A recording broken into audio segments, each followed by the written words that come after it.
Welcome, friend, to another journey together. We're so glad to have you here. Tonight, you will experience ancient, healing Zen Buddhism, designed to guide you into the deepest peace your mind and body have ever known. If you'd like, feel free to share what time it is and where you are listening from.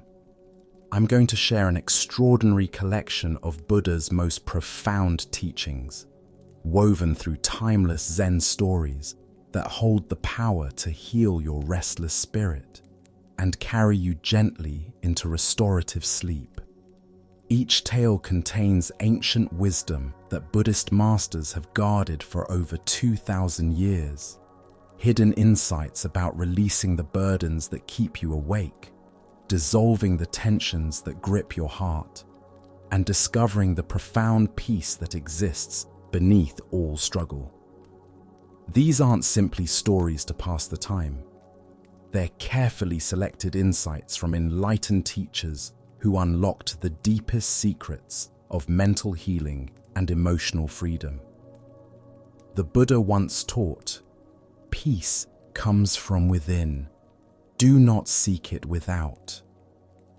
Over the next 3 hours, you'll discover exactly how these transformative truths can guide you into the most profound rest of your life. As we move through these remarkable teachings together, you'll feel something powerful beginning to unfold. The weight of your day will start to lift from your shoulders. The endless stream of thoughts will gradually slow and quiet. Your breathing will naturally deepen as these ancient wisdoms work their healing magic, carrying you toward the kind of peace that restores not just your body, but your entire being. So, settle in completely now. Allow yourself to be fully supported by whatever holds you. Take one deep, conscious breath with me, and as you exhale, know that you're about to receive Buddha's most healing teachings, wisdom that has been patiently waiting to bring you home to the deepest peace you've ever known. Let us now explore a story about the nature of burdens and release.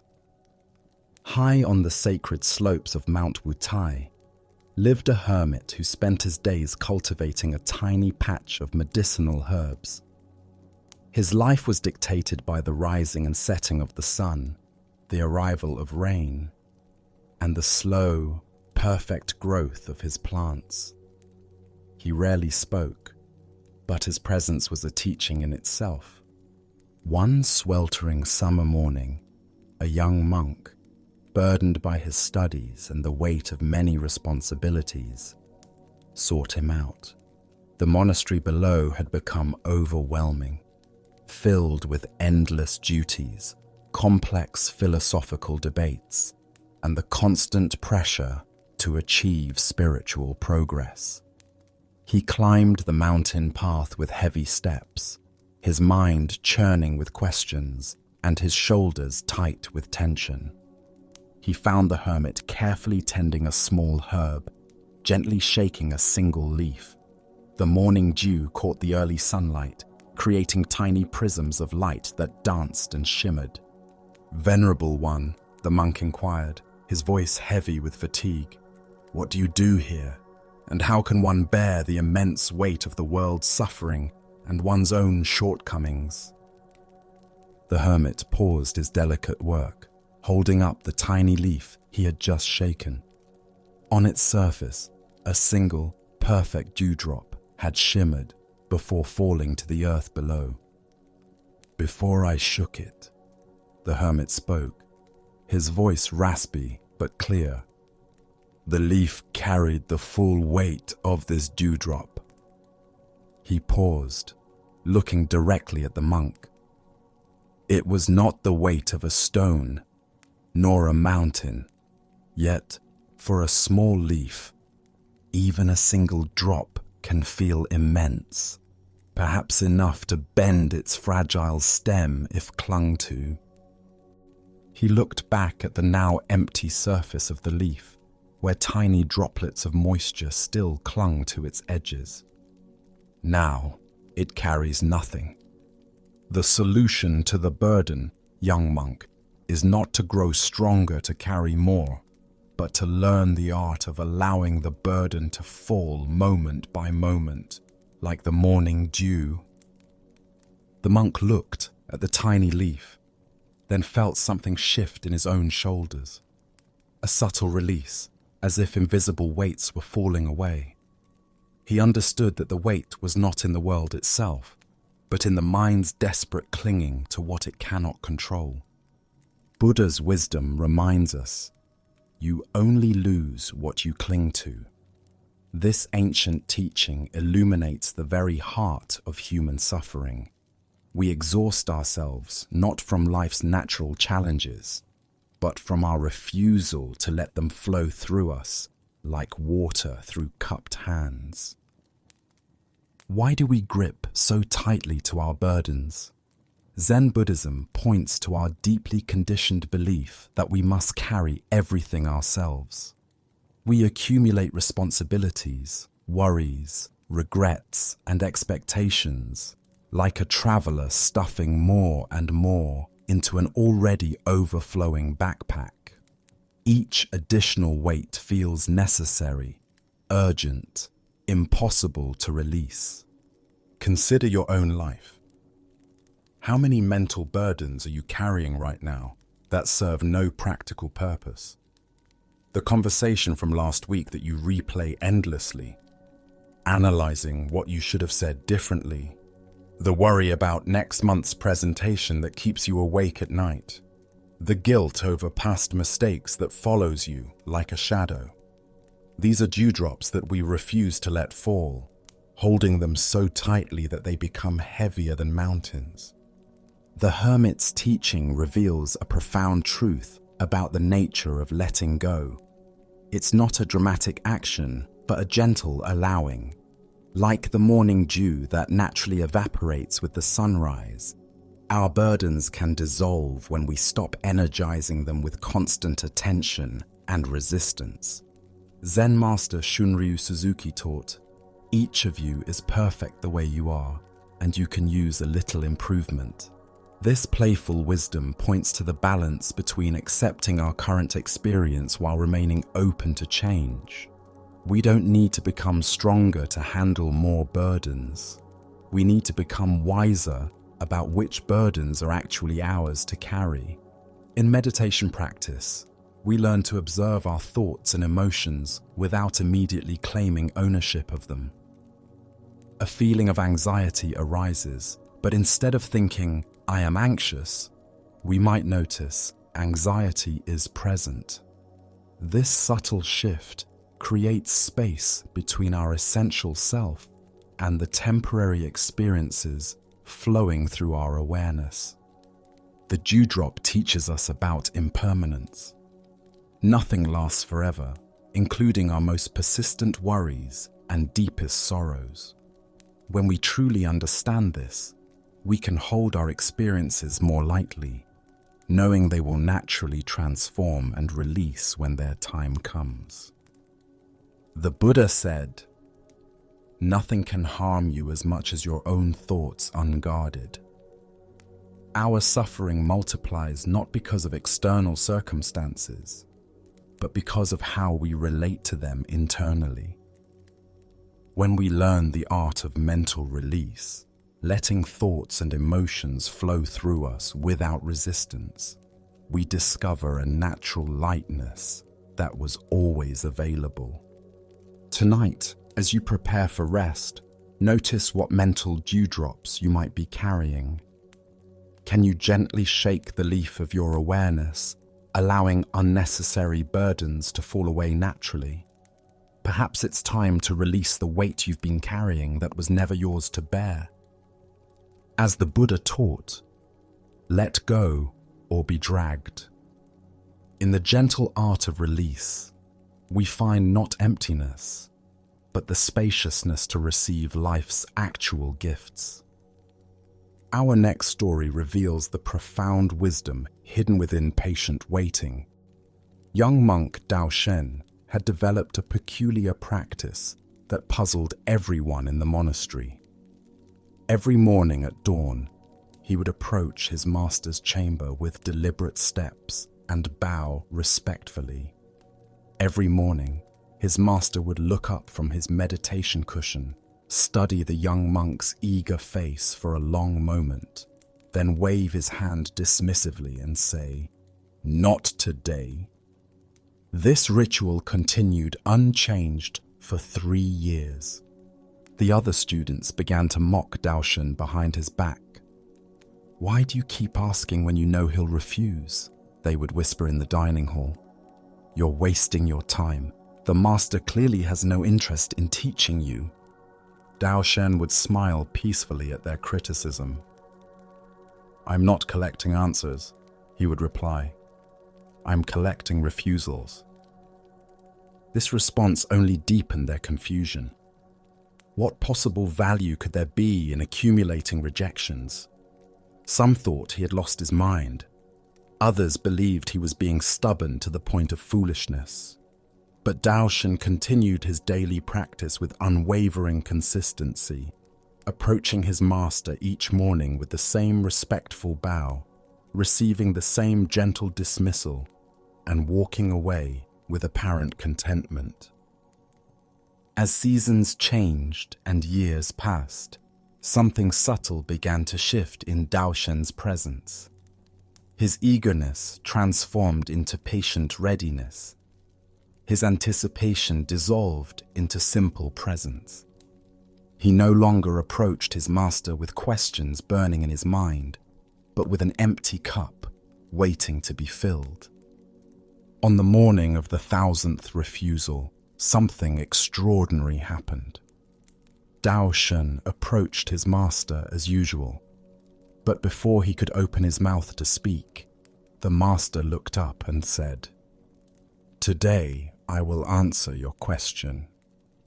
Daoshan bowed deeply and said with complete sincerity, "Thank you, master, but I no longer have a question." The master's laughter echoed through the monastery halls, so joyful and free that even the kitchen cats stopped their hunting to listen. "Then you have learned what I've been teaching you all along." "What is that, master?"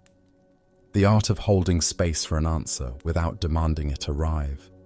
The art of being ready without grasping readiness. Your 1000 refusals have carved out a perfect hollowness in you. Now wisdom has room to enter naturally, like water finding a well. As the Buddha observed, the mind is everything.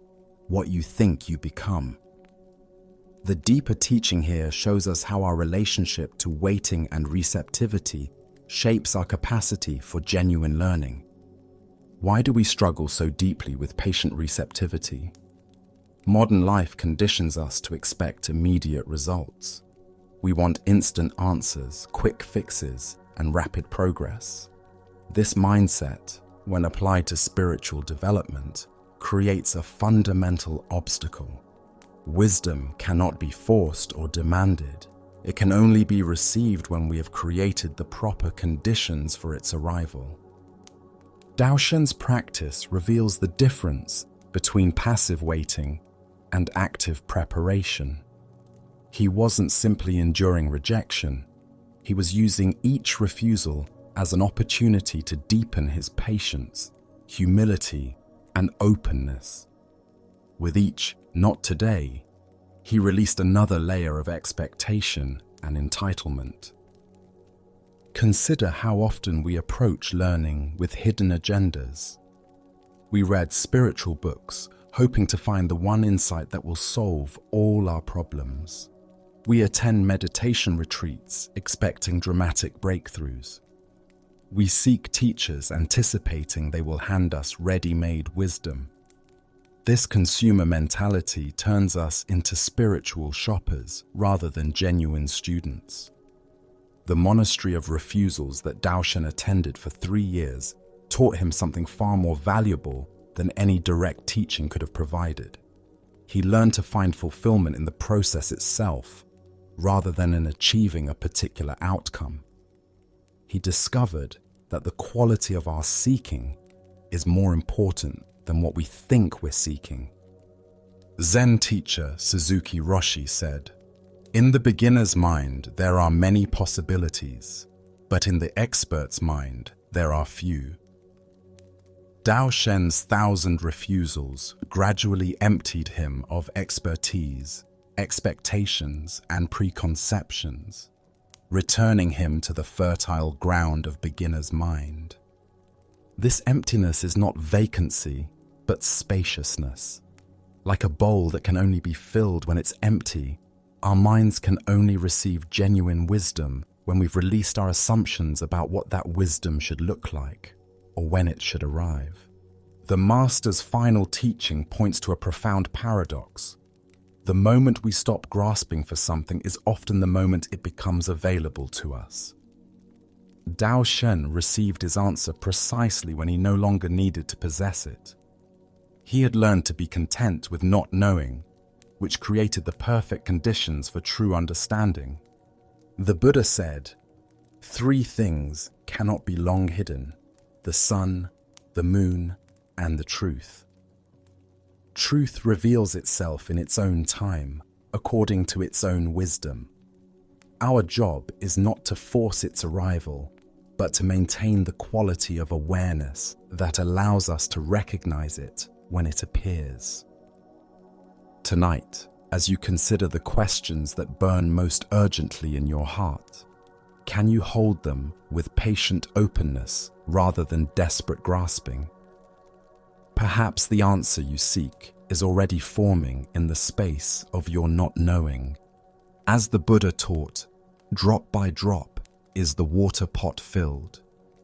In the gentle practice of patient receptivity, we prepare ourselves to receive the wisdom that cannot be stolen, only given freely. Let us now turn to a tale about recognizing wisdom in unexpected forms. In Master Yunmen's monastery, there sat an old meditation cushion that had supported countless hours of practice for over 200 years. The fabric was faded from deep burgundy to a mottled brown, stuffed with buckwheat hulls that had compressed into an uneven, lumpy surface. It had been mended so many times that patches covered patches, creating a patchwork map of decades. Yet the Master refused all offers to replace it. One autumn day, a wealthy businessman arrived at the monastery, hoping to make a substantial donation. He had recently begun studying meditation and felt grateful for the peace it brought to his stressed life. As he toured the meditation hall, his eyes fell upon the shabby cushion with horror. "Master Yunmen," he said, trying to hide his embarrassment, "surely you deserve better than this. Please, let me buy you a beautiful new meditation cushion, silk brocade, perfectly round, filled with the finest organic buckwheat hulls. It would be my honor to contribute something worthy of your practice." Master Yunmen settled onto the worn cushion with obvious affection, his body conforming perfectly to its familiar contours. "This cushion is already enlightened," he replied with a gentle smile. "It would be cruel to replace it now, just when it has achieved such perfect understanding." The businessman laughed uncomfortably. "Master, surely you jest. A cushion cannot become enlightened. It's just an object, an inanimate thing." "Really? Let's ask it." The Master sat quietly for a moment, his eyes closed, apparently listening to something only he could hear. Then he nodded thoughtfully and began to speak. "This cushion has supported 2,000 years of meditation, if you count all the sitting hours. It has absorbed 10,000 breaths, received countless tears of joy and frustration, and never once complained about the weight placed upon it. It has held steady through enlightenments and doubts alike." The Master stood and bowed formally to the cushion, his hands pressed together in reverence. More importantly, it has learned to be completely present for whatever sits upon it. Anxious students, peaceful masters, confused visitors, welcoming all with the same steady, unconditional support. If that isn't enlightenment, what is? The businessman stared at the cushion with new eyes, seeing it not as a shabby object, but as a teacher that had mastered the art of selfless service. The worn fabric told stories of countless seekers who had found peace in its embrace. The patches spoke of a community that cherished continuity over appearance. "But how can an inanimate object teach us anything?" he asked, his voice softer now. "By demonstrating the very qualities we seek to cultivate," the master replied. "Patience that never wavers, presence that never falters, acceptance that never judges. This cushion embodies the deepest teachings without speaking a single word." Buddha's wisdom tells us, thousands of candles can be lighted from a single candle, and the life of the candle will not be shortened. What emerges from this story is how wisdom manifests through any form that embodies patience, presence, and unconditional acceptance. Why do we overlook the teachers that surround us daily? Our minds are trained to recognize wisdom only in impressive packages, famous teachers, expensive retreats, prestigious institutions. We seek extraordinary experiences, while missing the profound teachings available in ordinary objects, situations, and relationships. The enlightened cushion represents all the humble teachers in our lives that we habitually dismiss. The tree outside your window that demonstrates rootedness through every season. The pen that serves faithfully, whether writing grocery lists or love letters. The shoes that carry you wherever you need to go without complaint. Each object in our environment can become a teacher when we approach it with the right quality of attention. Consider the deeper teaching about presence and service. The cushion achieved enlightenment not through dramatic transformation, but through consistent, selfless availability. It didn't seek recognition or reward. It simply remained present, offering support to whoever needed it year after year, decade after decade. This quality of unconditional service is what Zen calls Buddha nature, the inherent capacity for awakened awareness that exists in all phenomena. When we recognize this quality in a simple meditation cushion, we begin to see it everywhere, in the coffee cup that holds our morning drink, the chair that supports our work, the earth that sustains all life. The cushion's patches tell a story about the beauty of imperfection and impermanence. In Japanese aesthetics, this quality is called wabi-sabi, finding beauty in the weathered, the worn, the imperfect. Each patch represents a moment when the community chose repair over replacement, honoring the cushion's accumulated wisdom rather than discarding it for something newer. Zen master Dogen taught, "To study the Buddha way is to study the self. To study the self is to forget the self." The cushion had achieved this forgetting completely. It had no agenda beyond service, no identity beyond presence. It demonstrated the egoless awareness that we spend years trying to cultivate through meditation. The businessman's initial impulse to replace the cushion reflects our common tendency to equate value with appearance. We assume that new is better, expensive is superior, impressive is more effective. The master's teaching reveals how this mindset prevents us from recognizing the wisdom that develops through time, use, and faithful service. The Buddha said, "Better than 1,000 hollow words is one word that brings peace."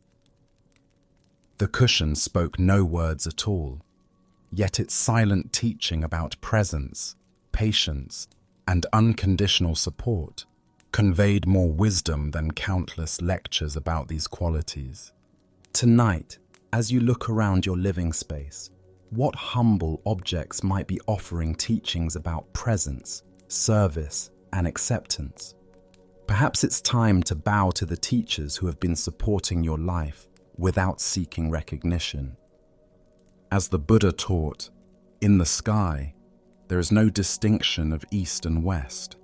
People create distinctions out of their own minds and then believe them to be true.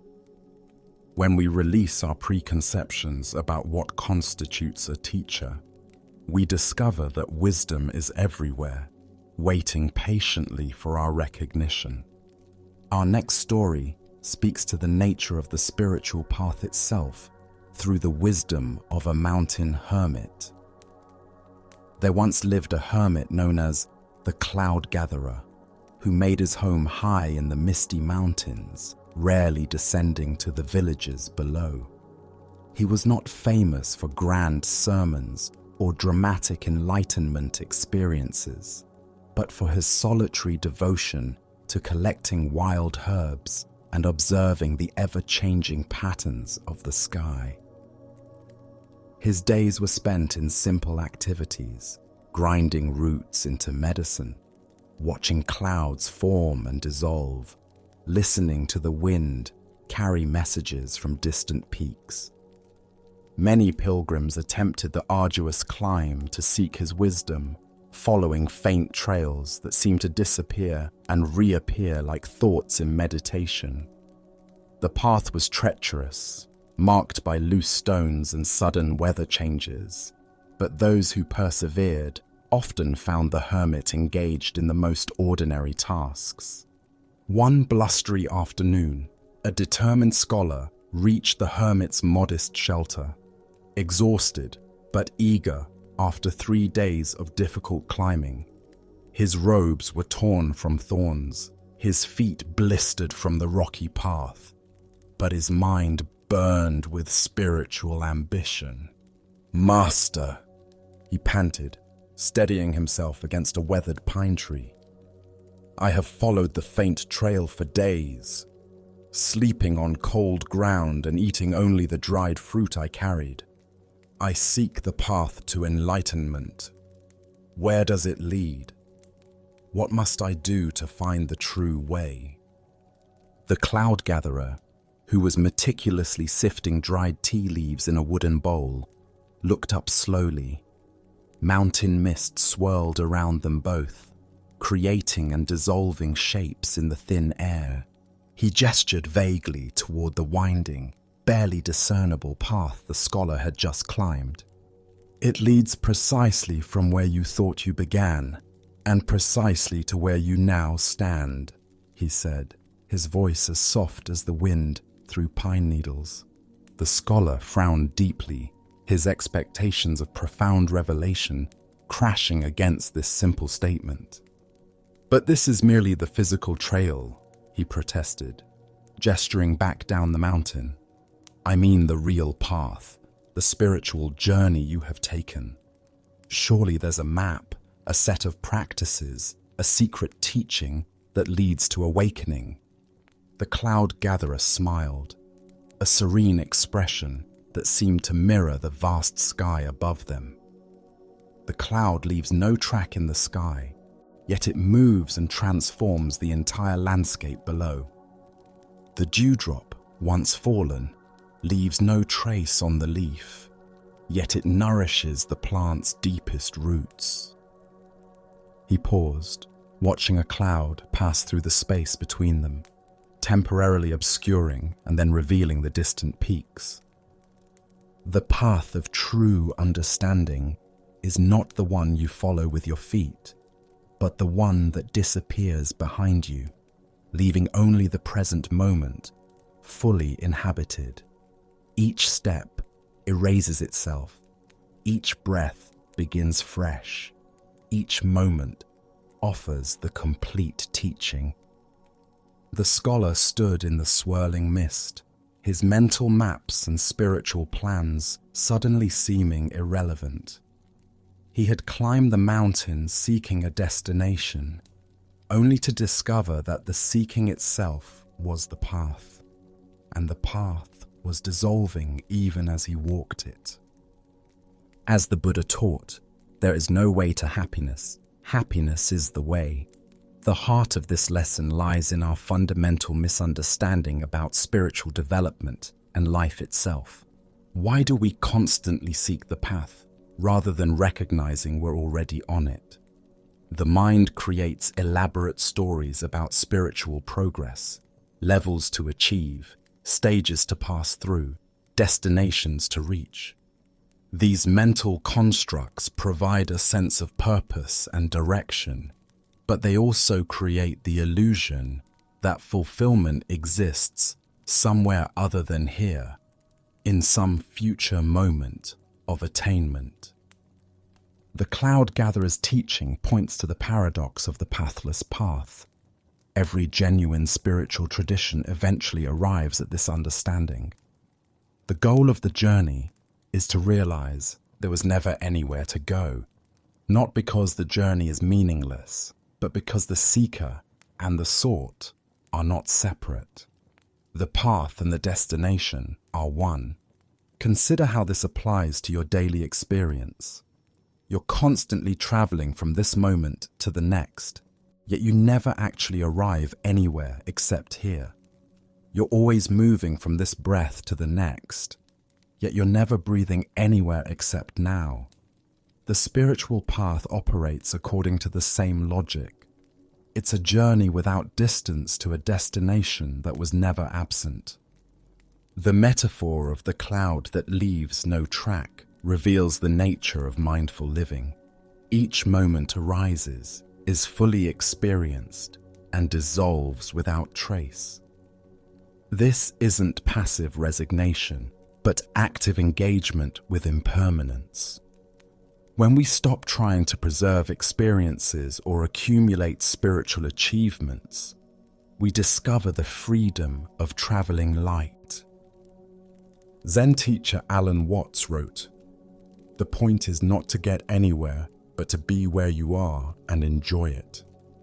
This understanding dissolves the anxiety that drives so much spiritual seeking, the fear that we're not progressing fast enough, practicing correctly enough, or understanding deeply enough. The dewdrop that nourishes without leaving a trace represents the way authentic spiritual practice affects us. Meditation doesn't leave tangible achievements we can point to, yet it gradually transforms our relationship to everything. Compassion doesn't create a resume of good deeds, yet it softens our heart's resistance to life's difficulties. The scholar's question about maps and secret teachings reflects our desire for spiritual security. We want guaranteed methods, proven techniques, and clear measurements of progress. But the cloud gatherer's wisdom suggests that such certainties actually obstruct genuine awakening by keeping us focused on future attainment rather than present reality. The Buddha said, "Do not believe in anything simply because you have heard it, but when you yourself observe and analyze and find that it agrees with reason and is conducive to the good and benefit of one and all, then accept it and live up to it."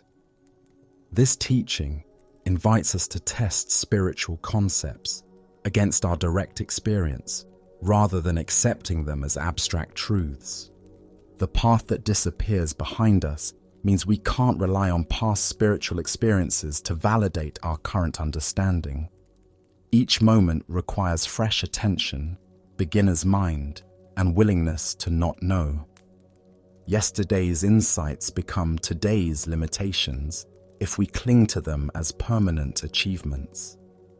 Tonight, as you rest in this moment between day and night, can you feel yourself already standing where you've always been seeking to arrive? Perhaps the path you've been looking for is the simple awareness that notices this breath, this heartbeat, this exact experience of being alive. As the Buddha taught, the present moment is the only time over which we have dominion. In recognizing this truth, we discover that the spiritual path is not a journey to somewhere else, but the art of being fully here, where we've always been. As we continue our journey through the wisdom of Zen Buddhism, we encounter a story about the unexpected fruits of awakening. In a mountain monastery surrounded by ancient pine forests, there lived a young monk named Kosen, who had devoted himself to meditation with exceptional dedication. For years he sat in silent practice, studied the sutras with scholarly precision, and performed his duties with meticulous care. His commitment to the spiritual path was unwavering, his discipline exemplary. During a week-long silent retreat, something extraordinary happened. On the 5th day of intensive meditation, as dawn light filtered through the meditation hall windows, Kosen experienced what can only be described as a profound opening. The boundaries he had assumed existed between himself and the world simply dissolved. The seeking that had driven him for years revealed itself as unnecessary. What he had been searching for with such desperate intensity had never been hidden. But instead of the serene composure that everyone expected from such an awakening, Kosen began to laugh. Not the polite chuckle of social conversation or the brief amusement at a clever joke, but deep, irrepressible laughter that seemed to bubble up from an inexhaustible spring of joy. At first, his fellow monks assumed this was a natural response, a release of years of accumulated spiritual tension. But hours passed, then days, and still Kosen laughed, not hysterically or uncontrollably, but with a constant, gentle chuckling that accompanied everything he did. He laughed while chanting morning prayers. He laughed while sweeping temple courtyards. He even laughed quietly in his sleep, his dreams apparently filled with the same irrepressible mirth. The other monks initially tried to be understanding, but as weeks turned into months, Kosen's constant laughter became increasingly difficult to bear. "This is disrespectful," they complained to the abbot during their weekly meeting. "How can we maintain the proper atmosphere for serious spiritual practice with his continuous giggling? People come here seeking peace and solemnity, not comedy." The abbot observed Kosen carefully before responding. Despite his unusual condition, the young monk performed all his responsibilities with flawless attention. His meditation remained deep and stable. His service to the community was thorough and mindful. The only change was this persistent, gentle laughter that accompanied his every action like background music. Finally, the abbot approached Kosen directly after evening meditation. "Son," he said with genuine curiosity, "why do you laugh so constantly? What do you find so amusing about our serious spiritual work?" Kosen tried to compose himself, but even as he spoke, soft waves of laughter rippled through his words. "Master," he said, his eyes twinkling with inexplicable delight, "I spent 12 years sitting in this very hall, desperately seeking my original nature. I read thousands of pages of Dharma teachings, performed countless prostrations, and tortured myself with doubt and spiritual ambition." He paused as another gentle laugh arose from somewhere deep in his chest. "And then I realized Buddha nature was never hidden from me for even a single moment. It was closer than my own heartbeat, more intimate than my thoughts. I was like someone frantically searching for their glasses while wearing them on their face." His laughter intensified slightly as he continued. The cosmic joke is too wonderful to contain. We exhaust ourselves looking for what we already are, seeking what has never been lost, trying to become what we've always been. How could anyone not laugh at such beautiful absurdity? The abbot felt his own stern expression beginning to soften, then crack into a smile, and finally dissolve into full-hearted laughter that echoed through the valley. Within minutes, the entire community was laughing, not at anything specific, but at the magnificent foolishness of the human spiritual search that leads us in a perfect circle back to our starting point. The Buddha once said, "The whole secret of existence is to have no fear. Never fear what will become of you, depend on no one. Only the moment you reject all help are you freed." This ancient wisdom illuminates the profound relief that comes from recognizing our inherent completeness. Why does spiritual awakening sometimes manifest as uncontrollable joy rather than serene peace? The realization of our true nature can be so startling, so contrary to our assumed limitations, that laughter becomes the only adequate response. We discover that the problem we've been trying so desperately to solve, our supposed separation from wholeness, never actually existed. Kosen's laughter represents the joy of recognizing what Zen calls original face, the essence of who we are before we learn to think we were insufficient. This isn't intellectual understanding but direct recognition, like suddenly seeing that what you thought was a dangerous snake in the garden was just a harmless rope. Consider the years of spiritual effort that many people invest in trying to fix themselves, improve themselves, or transcend themselves. Meditation to quiet the mind, yoga to purify the body, study to enlighten the intellect, service to open the heart. All these practices have value, but the ultimate discovery is that the seeker and the sought were never separate. The cosmic joke Kosen discovered is that we are already what we're trying to become. The peace we seek through meditation is the awareness that notices both agitation and calm. The love we cultivate through practice is the heart that's capable of both opening and closing. The wisdom we pursue through study is the consciousness that can observe both knowing and not knowing.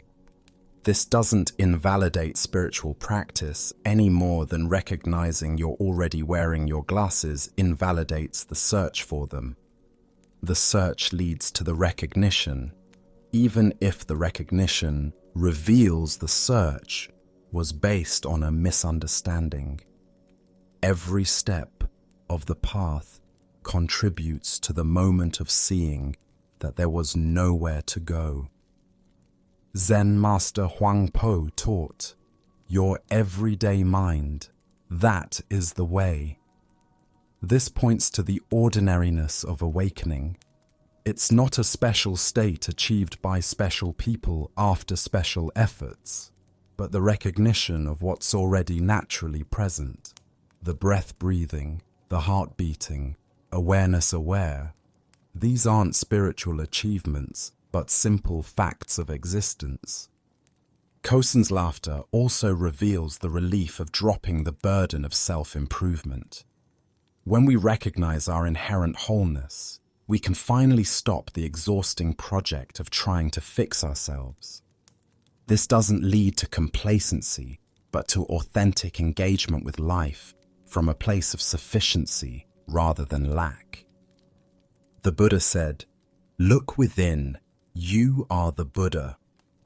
This invitation points directly to the source of Kosen's laughter, not because we become Buddha through practice, but because we recognize we never stopped being Buddha, even in our confusion. Tonight, as you consider the spiritual seeking that has shaped your life, Can you glimpse the humor in your earnest efforts to find what was never lost?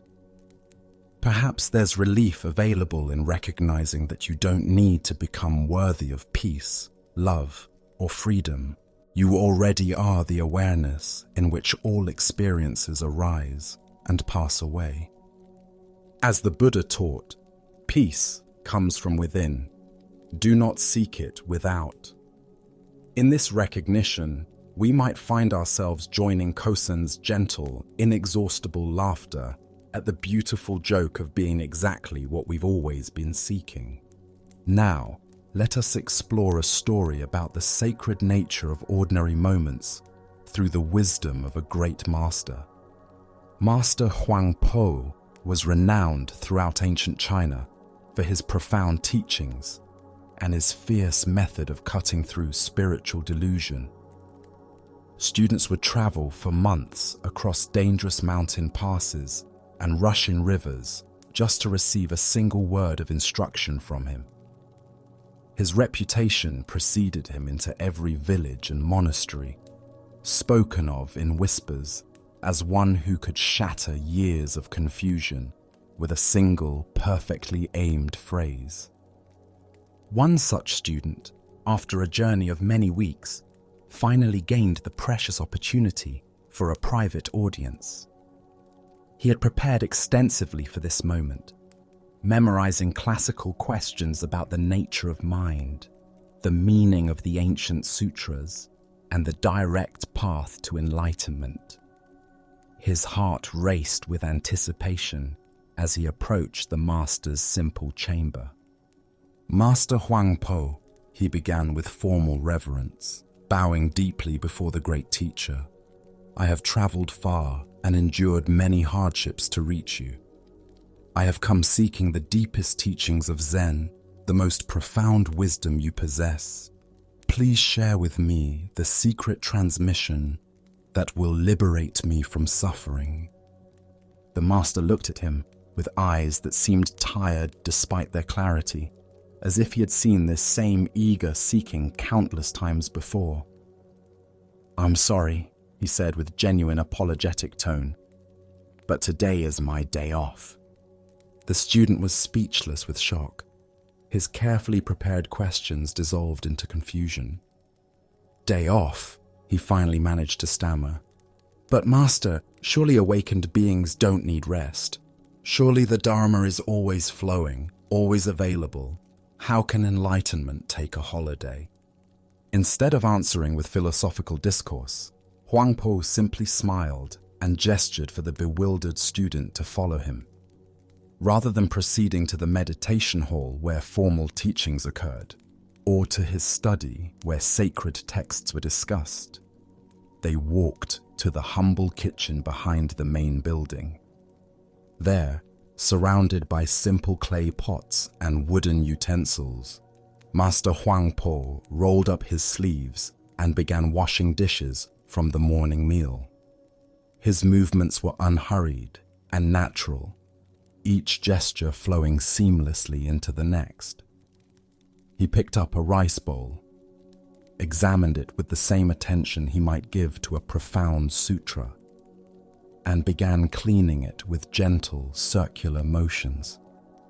He hummed a simple folk tune his grandmother had taught him decades earlier. "Master," the student pressed, his voice tight with urgency, "when will you teach me about enlightenment? When will you share the secret wisdom I've come so far to receive?" Without pausing in his washing or lifting his eyes from the soapy water, Huang Po replied softly, "Who told you I'm not teaching you right now? Who said this isn't the transmission you came seeking?" The student watched more carefully, his preconceptions about spiritual instruction beginning to crack. The master lifted each bowl with the same reverent attention he gave to his most celebrated Dharma talks. He rinsed each wooden spoon as if it contained the very essence of Buddha nature. He dried each cup as mindfully as if he were handling the most precious religious artifact. Steam rose from the warm dishwater, catching the afternoon light streaming through the kitchen window. The simple sounds of washing, water flowing, pottery clinking gently, seemed to create their own teaching rhythm.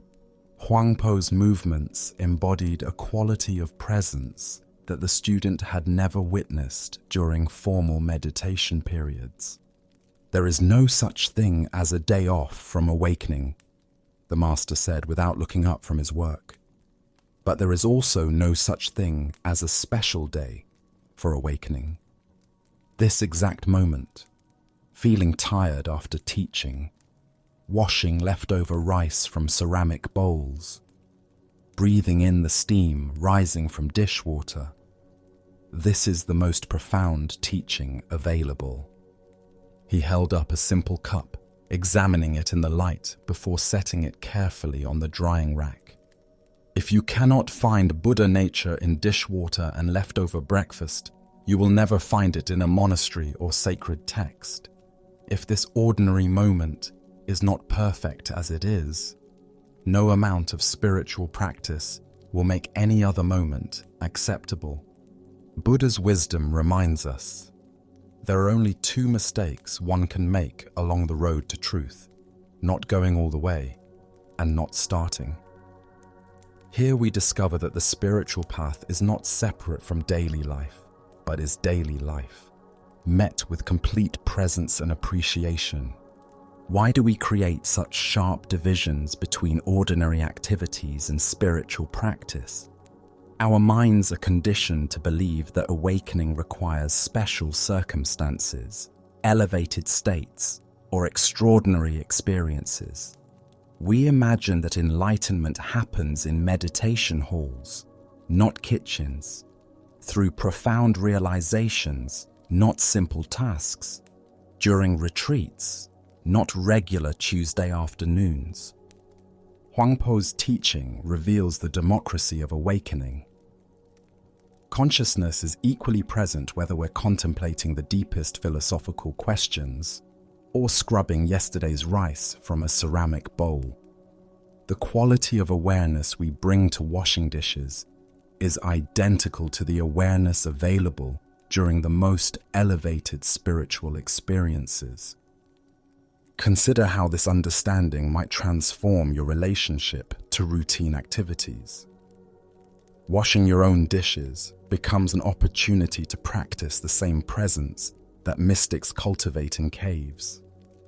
Folding laundry offers the same potential for mindfulness as walking meditation. Preparing meals can be as sacred as any religious ceremony when performed with complete attention.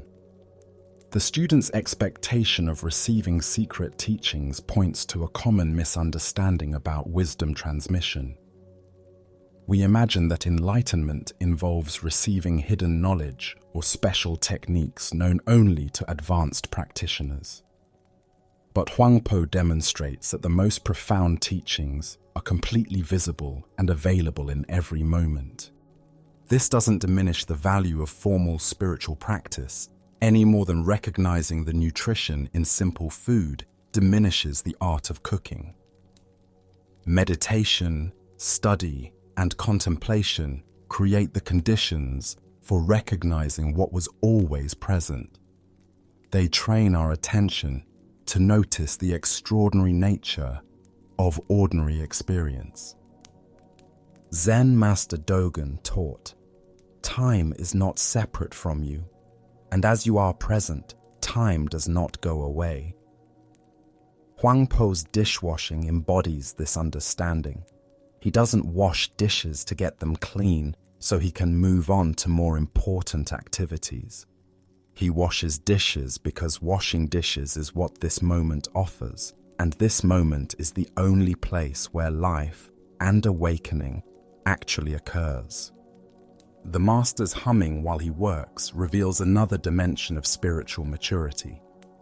He doesn't approach even mundane tasks with grim seriousness or forced mindfulness. There's a natural joy in engaging fully with whatever life presents, whether it's a prestigious teaching opportunity or a sink full of dirty bowls. The Buddha said, "Do not dwell in the past. Do not dream of the future. Concentrate the mind on the present moment." Huang Po's kitchen teaching demonstrates this principle in action. He's not mentally elsewhere, planning future teachings or reliving past insights. He's completely absorbed in the simple task at hand. Tonight, as you engage in the ordinary activities that fill your evening, perhaps preparing food, cleaning up from the day, or getting ready for rest, can you bring the same quality of attention that you might offer to formal meditation? Perhaps you'll discover that your kitchen sink contains the same wisdom that students travel thousands of miles to receive. As the Buddha taught, if you want to know your past, look at your present condition. If you want to know your future, look at your present actions. In honoring the sacred nature of ordinary moments, we discover that enlightenment is not somewhere else, waiting to be found, but here, waiting to be recognized. Now, let us explore a Zen story about the ultimate nature of spiritual truth. This is the encounter between the emperor and the master. In ancient China, there ruled an emperor known throughout the land for his devotion to the Buddhist path. Unlike rulers who concerned themselves only with wealth and territory, this emperor had spent years studying sacred texts, supporting monasteries, and seeking the deepest truths of existence. His palace library contained thousands of scrolls, and he had invited many learned monks to share their wisdom. When word reached him of a great Zen master whose understanding transcended conventional knowledge, the emperor immediately sent an invitation. He longed to test his own understanding against this master's renowned wisdom. The day of the master's arrival, the palace buzzed with anticipation. The emperor had prepared elaborate questions that would demonstrate both his devotion and sophisticated grasp of Buddhist doctrine.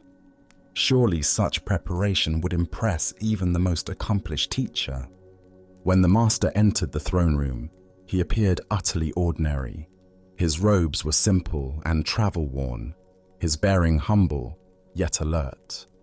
The emperor, seated on his golden throne beneath paintings of Buddhist saints, felt both excited and nervous.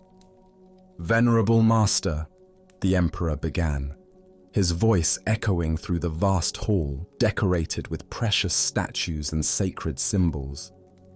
"I have studied the Buddhist teachings for many years. I have built temples, supported monks, and devoted my life to understanding the sacred path. Now I ask you, what is the highest truth of the holy Buddhist doctrine?" The emperor leaned forward expectantly, anticipating a profound discourse that would confirm his years of study. Perhaps the master would elaborate on the Four Noble Truths or reveal some secret teaching passed down through generations. Instead, the master looked directly into the emperor's eyes with a gaze that seemed to see through all pretense. His response came quietly. Vast emptiness, and not a trace of holiness. Silence filled the throne room. The emperor blinked, certain he had misheard. Where was the elaborate explanation of Buddhist cosmology? Where were the references to sacred texts and divine principles? "If there is no holiness," the emperor asked, his voice betraying confusion and dismay, "then who or what are you? If there is no sacred truth to attain, what makes you a master?" The emperor's questions carried the weight of years spent accumulating spiritual knowledge and religious merit. He had built his identity around being a devout Buddhist ruler, and this master's words seemed to dissolve the foundation of that carefully constructed self-image. The master's response came with the same quiet directness. "I do not know." With these three simple words, The master had stripped away every concept, every identity, every claim to understanding that the emperor had accumulated. The master departed as simply as he had arrived, leaving the emperor in contemplative silence. As the Buddha observed, "Those who think they know, don't know. Those who know they don't know, know." This paradoxical teaching points to the heart of Zen understanding. True wisdom begins not with accumulating knowledge, but with recognizing the limitations of conceptual thinking itself. The deeper teaching here shows us that spiritual seeking often becomes another form of grasping. We collect teachings and insights like precious jewels, believing enlightenment lies in acquiring enough sacred knowledge. But ultimate truth cannot be possessed or described in conventional terms. The Master's declaration of vast emptiness points to shunyata, often translated as emptiness. This doesn't mean nothing exists, but that nothing exists in the solid, independent way our thoughts assume. Every phenomenon arises interdependently without fixed essence. This emptiness is not a concept to understand, but a reality to embody. When the Master says there is not a trace of holiness, he's not denying spiritual experience, but pointing to truth that transcends dualistic thinking, separating sacred from ordinary. The very search for holiness implies our present experience lacks something essential when completeness is already here. Consider how this teaching might illuminate your spiritual journey. Have you noticed how the mind tries to turn insights into possessions? We have powerful experiences and want to understand, categorize, and repeat them. Yet each time we grasp, we move away from the simple presence that made them possible. The emperor represents the sincere seeker who has confused spiritual materialism with genuine awakening. His years of study weren't meaningless, but they had become obstacles to direct recognition of what was always present. The Master's "I do not know" represents the wisdom of don't know mind. This is not ignorance, but open unknowing that remains receptive to what is actually happening rather than filtering through preconceptions. From this mind, appropriate action arises without conceptual interference. In our culture that prizes knowledge, admitting "I don't know" feels like failure. But in Zen understanding, this acknowledgement becomes a doorway to fresh perception. The expert mind sees what it expects. The beginner's mind sees what is actually there. Tonight, as you rest in this moment's presence, what would it be like to temporarily set aside everything you think you know about spirituality? Can you taste the freedom in not knowing, the spaciousness that opens when we stop trying to fill emptiness with concepts? As the Buddha taught, in the sky, there is no distinction of east and west. People create distinctions out of their own minds and then believe them to be true. The vast emptiness the Master pointed to is infinitely spacious, containing all possibilities while being limited by none. In recognizing this emptiness as our true nature, we discover the most ordinary miracle. This moment, exactly as it is, lacking nothing. Let us now turn to a story about the misconceptions that can arise around spiritual practice and the true nature of awakening. This is the teaching of the tile and the mirror. In the quiet meditation hall of an ancient monastery, a dedicated student sits in perfect stillness. His posture is impeccable, his breathing regulated, his concentration focused with laser-like intensity. For hours each day, he maintains this practice, convinced that through sheer determination and disciplined effort, he will achieve the ultimate goal of his spiritual seeking to become a Buddha. The young monk's devotion is unquestionable. He rises before dawn, sits through the discomfort of aching legs and restless mind, and returns to his cushion again and again with unwavering commitment. In his understanding, meditation is the direct path to enlightenment, and sufficient hours of practice will inevitably produce the transformation he seeks. His Zen master observes this intense effort with interest. One afternoon, as the student enters another deep meditation session, the master quietly takes a ceramic roof tile and begins scraping it rhythmically against a large stone. The sound is persistent and somewhat jarring in the peaceful atmosphere of the temple grounds. For some time, the student tries to maintain his concentration despite the distraction. But as the scraping continues, curiosity eventually overcomes his meditative discipline. Opening his eyes, he watches his master working with apparent purpose, moving the tile against the stone with steady, repetitive motions. Unable to contain his puzzlement any longer, the student speaks respectfully. "Master, forgive my interruption, but may I ask what you are doing with that tile?" The Zen master looks up from his work with complete seriousness and replies, "I am polishing this tile until it becomes a mirror." The student stares in bewilderment. "But master, surely you know that no amount of polishing can transform a tile into a mirror. They are fundamentally different materials with entirely different properties. This seems impossible." The master nods thoughtfully and sets down the tile. "Indeed," he says, looking directly at his student. "How can you become a Buddha through meditation? If you are not already Buddha nature, no amount of sitting will create what isn't there. The Buddha taught, 'Look within, you are the Buddha.' This tale unveils the fundamental misconception about spiritual practice that treats awakening as an acquisition rather than a recognition. Why do we approach spiritual development as if consciousness can be manufactured through technique?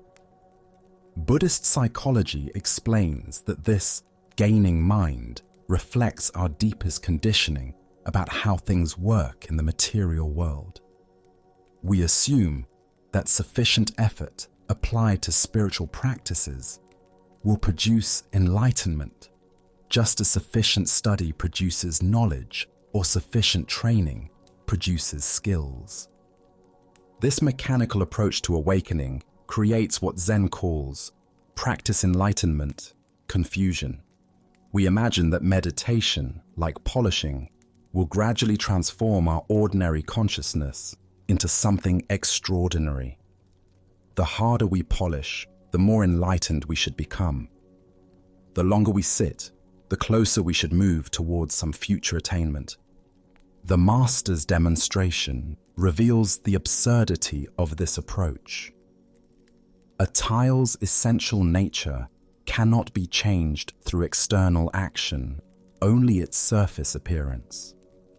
Similarly, our Buddha nature cannot be created through practice, because it's already the foundation of our being. Meditation doesn't manufacture awakening. At best, it removes the obstacles that obscure our recognition of what's already present. This doesn't diminish the value of meditation, but clarifies its purpose. Sitting practice isn't about becoming someone different, but about discovering who we've always been beneath our mental elaborations. It's not transformation, but revelation. Not acquisition, but recognition. Master Dogen taught that practice and enlightenment are one seamless reality. We don't sit in order to become enlightened. Sitting itself is the expression of our enlightened nature when we're not trying to get somewhere else. This subtle shift from doing meditation to being meditation transforms the entire enterprise. Consider how this understanding might change your relationship to spiritual practice. Instead of working towards some future achievement, you're exploring the nature of consciousness itself right now. Instead of accumulating spiritual experiences, you're investigating what's experiencing everything. Instead of becoming enlightened, you're discovering how awareness appears to itself in this moment. The Buddha said, "All that we are is the result of what we have thought." When we think awakening is something to be achieved, we become achievers. When we recognize it as our natural state temporarily obscured, we become relaxed explorers of our own awareness. This recognition extends beyond formal meditation into everyday activities. Washing dishes isn't preparation for enlightenment. It's enlightenment expressing itself as dishwashing when done with complete presence.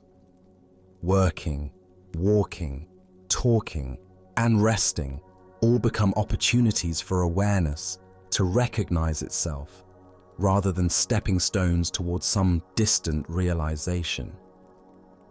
Zen Master Bankei taught about the unborn mind that's already awake and doesn't need improvement.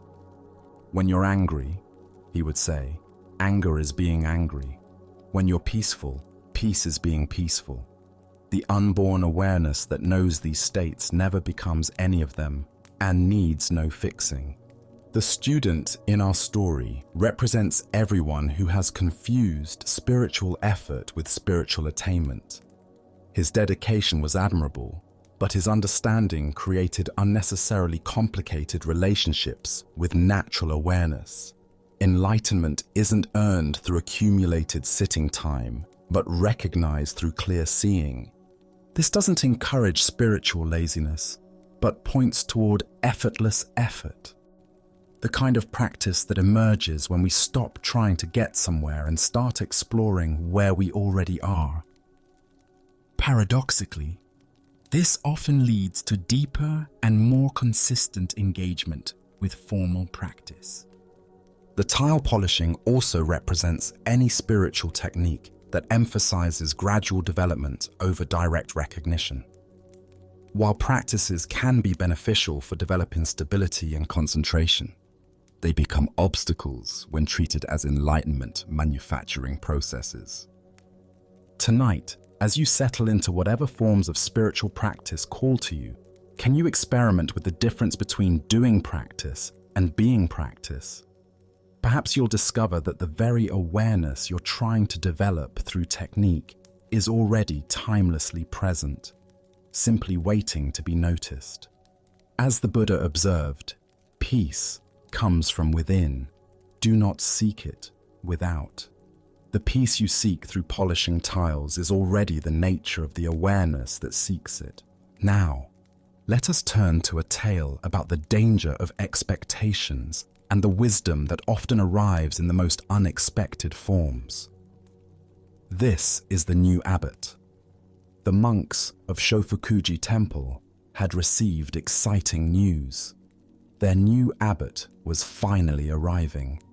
For weeks, they had prepared for this momentous occasion, cleaning every corner of the temple until it gleamed, rehearsing proper protocols, and discussing among themselves what sort of impressive figure their new spiritual leader might be. They imagined someone commanding and dignified, perhaps tall and elegant, certainly someone whose very presence would inspire immediate reverence and respect.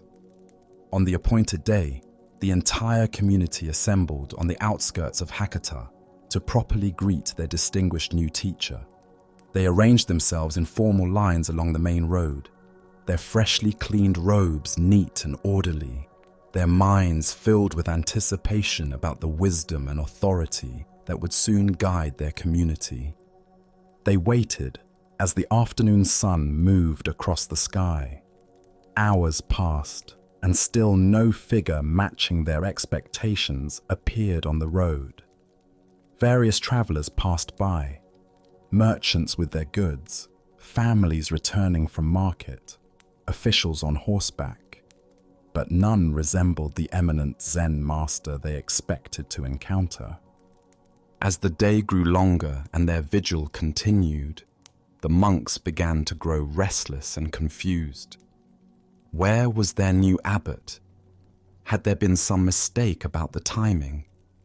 Perhaps he had taken a different route, or his journey had been delayed by unforeseen circumstances. As twilight approached and shadows lengthened across the road, the monks noticed a small, unremarkable figure approaching in the distance. As the person drew nearer, they could see it was a stunted, bedraggled beggar priest, his robes worn and patched, his appearance suggesting he had been traveling rough roads for many days without proper rest or meals.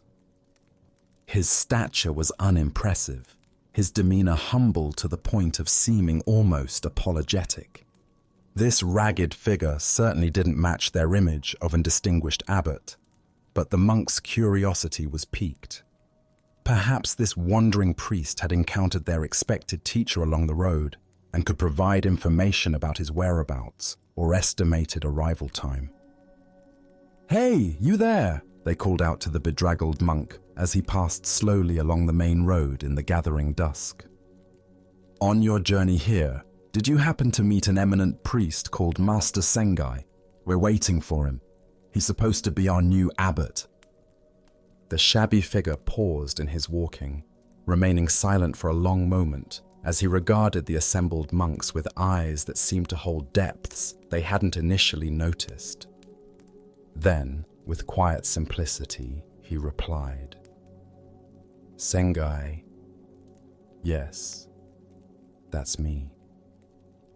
The monks stood in stunned silence, their carefully constructed expectations crumbling around them like autumn leaves. This small, humble, travel-worn priest was their new spiritual leader. This was the renowned master they had heard so much about. The contrast between their anticipations and reality could hardly have been more complete. Buddha's wisdom reminds us, do not judge by appearances. A rich heart may be under a poor coat. This tale unveils a profound teaching about the nature of authentic wisdom and the dangerous limitations of our preconceptions about how truth should present itself. Why do we consistently expect wisdom to arrive in impressive packages? This tendency reflects our deep conditioning to equate external appearance with internal worth, status with wisdom, and dramatic presentation with authentic realization. We have been trained by our culture to look for authority in all the wrong places, missing the genuine article because it doesn't match our fantasies. The monks' careful preparations and formal reception committee reveal something touching yet misguided about human nature. Their sincere desire to honor their new teacher led them to create elaborate expectations that actually prevented them from recognizing him when he appeared. Their respect was real, but it was directed toward an imaginary figure rather than the actual person walking toward them. This ancient wisdom illuminates how often we miss the extraordinary because we're scanning for the spectacular. In our daily lives, we overlook profound insights from unexpected sources because the messenger doesn't fit our preconceptions about who should be teaching us. The wisdom of a child gets dismissed because we expect profundity from adults. The insight of a homeless person gets ignored because we associate wisdom with success and status. Consider how many opportunities for learning and growth we might miss because they arrive through humble channels. The co-worker who seems ordinary but offers exactly the perspective we need. The difficult situation that appears problematic but contains precisely the lesson our soul requires. The simple practice that seems too basic but holds the key to breakthrough. Zen teachings illuminate another aspect of this story through the concept of beginner's mind. Master Sengai's humble appearance wasn't a disguise or an affectation.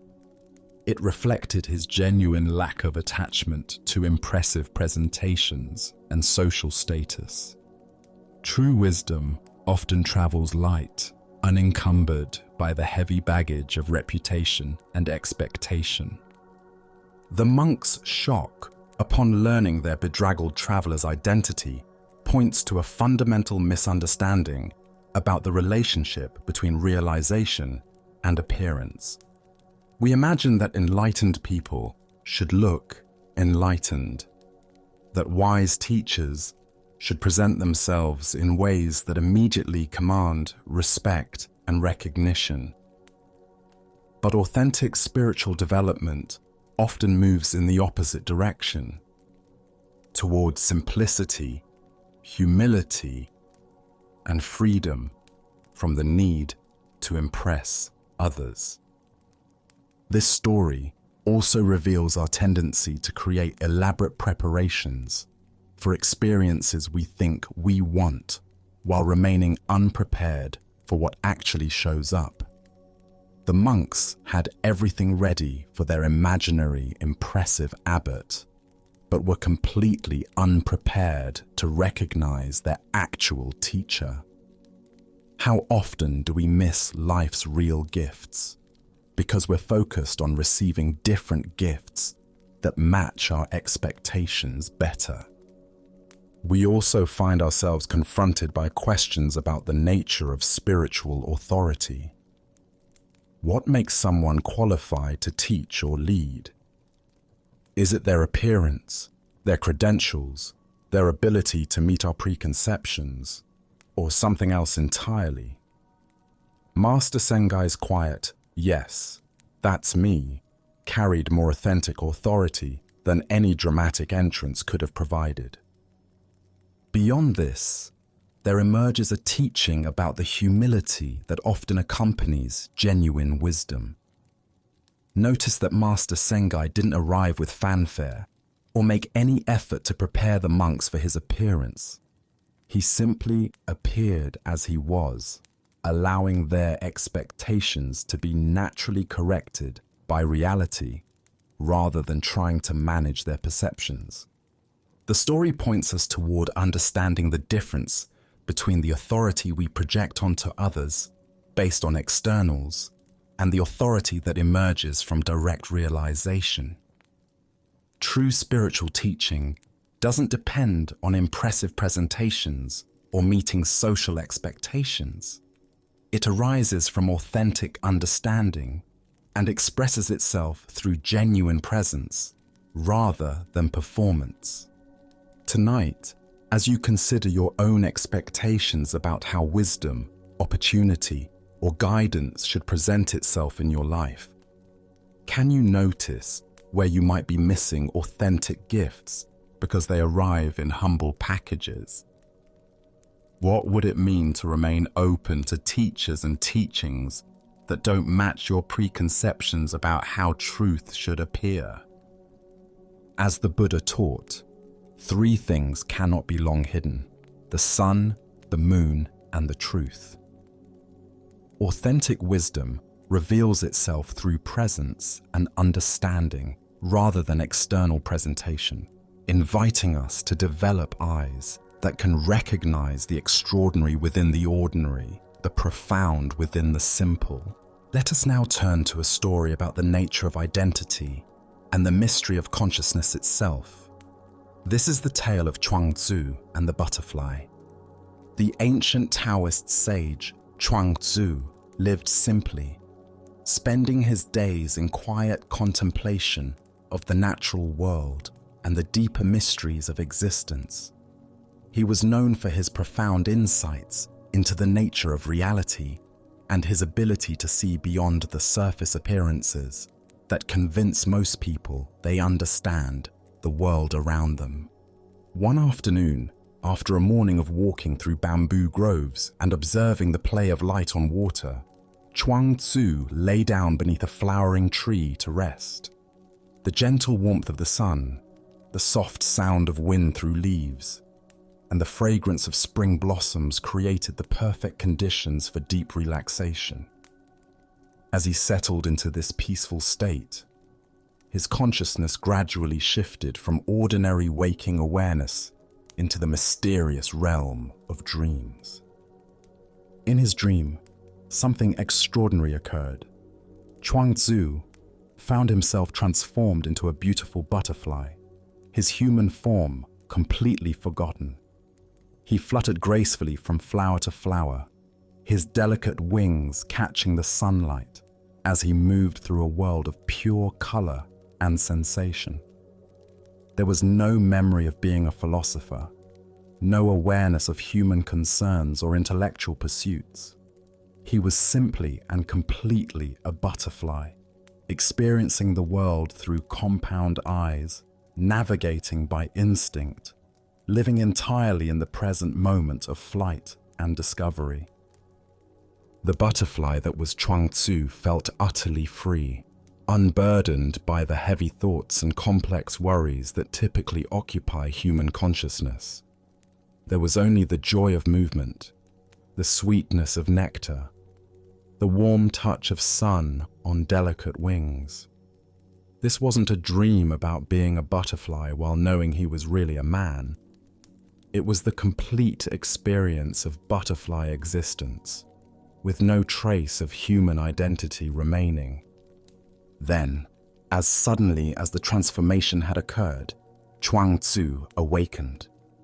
He found himself lying beneath the tree, the afternoon sun having moved across the sky during his sleep. His human body felt solid and familiar, his philosopher's mind immediately active with questions and observations. The vivid dream began to fade as waking consciousness reasserted itself. But instead of simply dismissing the experience as an unusual dream, Chuangzi found himself puzzled by a profound question that challenged everything he thought he knew about identity and reality. He sat up slowly, still feeling the lingering sensation of flight, and pondered the implications of what had just occurred. Was I just now a man dreaming I was a butterfly? He wondered aloud. Or am I perhaps a butterfly now dreaming that I am a man? The question wasn't merely playful speculation. It pointed to something fundamental about the nature of consciousness and identity that most people never consider. If the experience of being a butterfly had felt completely real and authentic while it was happening, how could he be certain that his current experience of being human was any more real or permanent? Buddha's wisdom teaches us all conditioned existence is impermanent. Work out your salvation with diligence. This ancient teaching illuminates the fluid nature of identity and the importance of not clinging too tightly to any particular sense of self. Why do we assume that our current state of consciousness represents the ultimate reality? Zen Buddhism points to our tendency to take our present experience as fixed and absolute, when in fact, all states of consciousness, waking, dreaming, sleeping, are temporary and constantly changing phenomena arising in the vast space of awareness. Chuangzi's question challenges our basic assumptions about who and what we are. During the dream, the butterfly identity felt completely authentic and real. Upon waking, the human identity seems equally authentic and real. But which one represents his true nature? Or is perhaps the question itself based on a false premise? Consider your own experience of identity throughout different states of consciousness. Are you the same you when you're dreaming as when you're awake? What about when you're deeply absorbed in an activity, or in deep meditation, or in moments of creative flow when self-consciousness disappears entirely? Which of these states represents your real identity? In Zen practice, we explore the possibility that all these different identities are simply temporary appearances in consciousness, like waves on the ocean or clouds in the sky. The waves are real, but they're not separate from the ocean. The clouds are real, but they're not separate from the sky. Similarly, all our various identities and experiences are real, but they're not separate from the underlying awareness in which they appear. The butterfly dream reveals something profound about the nature of transformation and possibility. If Chuang-Tzu could completely become a butterfly in his dream consciousness, what does that suggest about the fixed boundaries we imagine exist around our identity? How solid are the limitations we place on ourselves based on our current circumstances or self-concept? Zen Master Dogen taught, "To study the way is to study the self. To study the self is to forget the self." Chuang-Tzu's experience points to this same teaching. The more deeply we investigate the nature of selfhood, the more we discover that our fixed ideas about identity begin to dissolve. The Buddha said, "Form is emptiness, emptiness is form." The man and the butterfly are both real and both empty of permanent, independent existence. They are temporary formations in the field of consciousness, each authentic while present, each naturally dissolving to make way for whatever comes next. Look deeply at your own sense of identity. How much of who you think you are is based on roles, memories, and concepts that are actually quite fluid and changeable?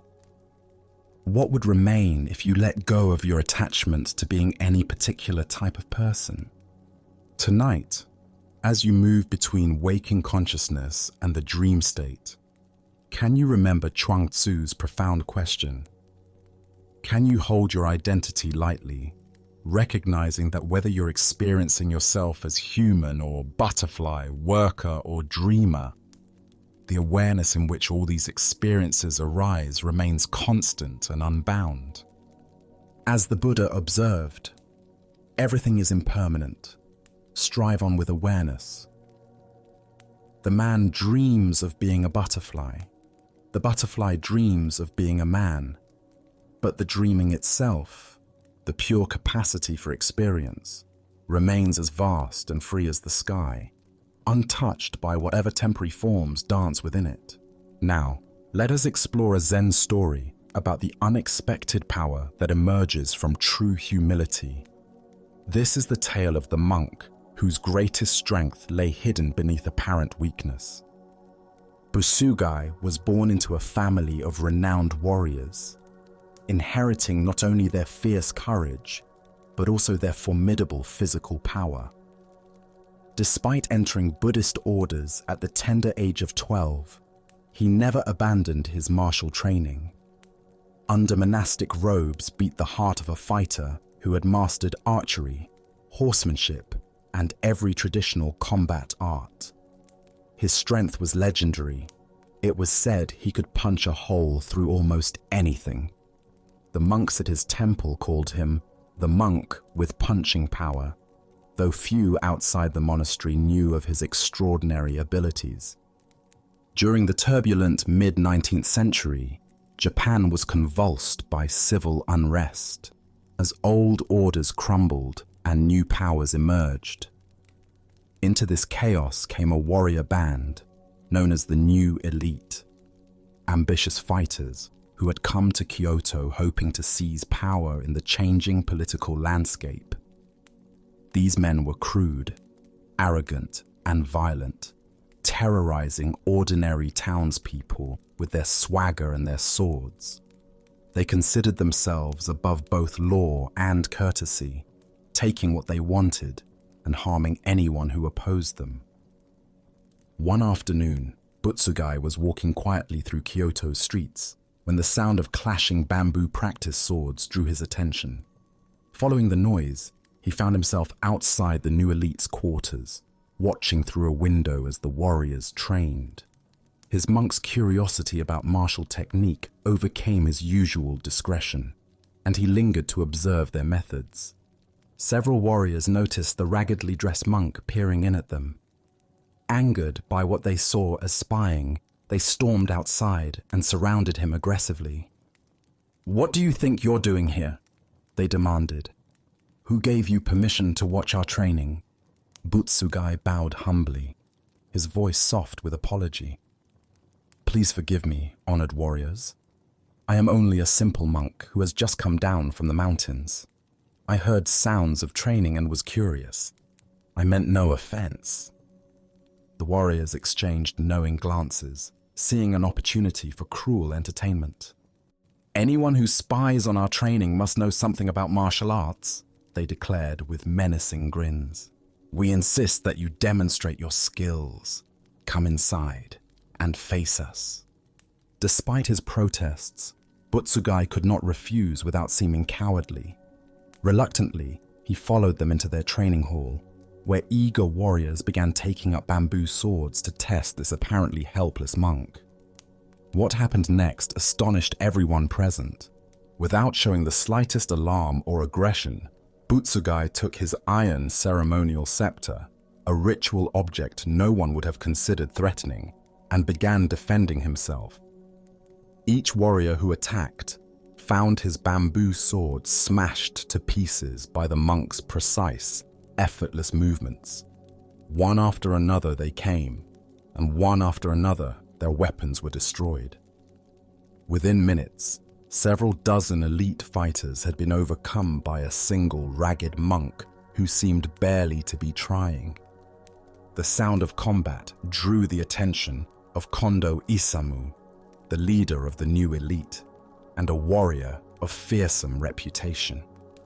Stepping into the training hall with a spear in his hands, he announced, "Your skills are too much for these young knights, monk. But now I, Kondo Isamu, challenge you to face a real master. They call me a genius of the martial arts." Suddenly, Butsugai's entire demeanor changed. His eyes went wide with terror, and he threw himself to the ground in abject prostration. "Kondo Isamu!" he cried out. "I have heard your legendary name. Your reputation as a martial genius is known throughout Japan. A wandering monk like me could never hope to stand against someone of your incredible skill. Please, have mercy and let me go." This display of apparent cowardice only emboldened Kondo further. "Stand up and fight," he commanded. "I won't let you leave after such a demonstration. Prepare yourself." Forced into the confrontation, Butsugai reluctantly rose to his feet, still trembling with seeming fear. When Kondo offered him proper weapons, a bamboo sword or wooden spear, Butsugai shook his head. "As a Buddhist monk, I should not take up weapons of violence. This ceremonial scepter will have to suffice." Kondo pressed him further, insisting that the monk arm himself properly for their duel. Growing desperate, Butsugai reached into his traveling pouch and withdrew 2 simple wooden begging bowls, gripping one in each hand. "Very well," he said to the astonished warrior chief. "These will have to do. Please, go ahead and try to spear me if you can." This apparent insolence infuriated Kondo beyond measure.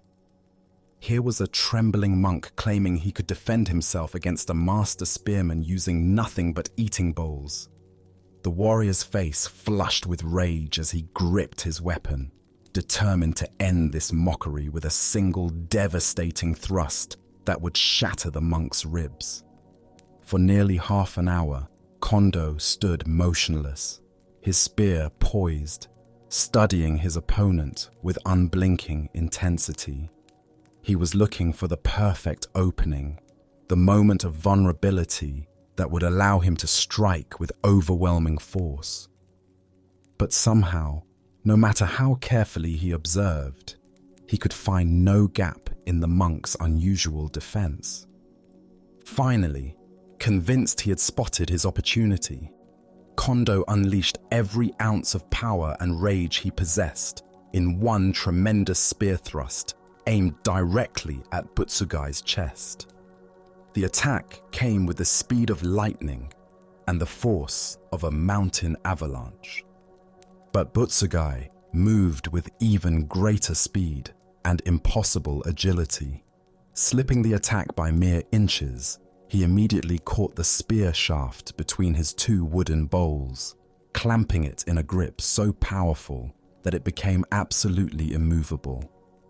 The bowls, simple objects meant for collecting food donations, had become an unbreakable vice. Kondo pulled and pushed with all his might, his face turning red with exertion, sweat pouring down his brow.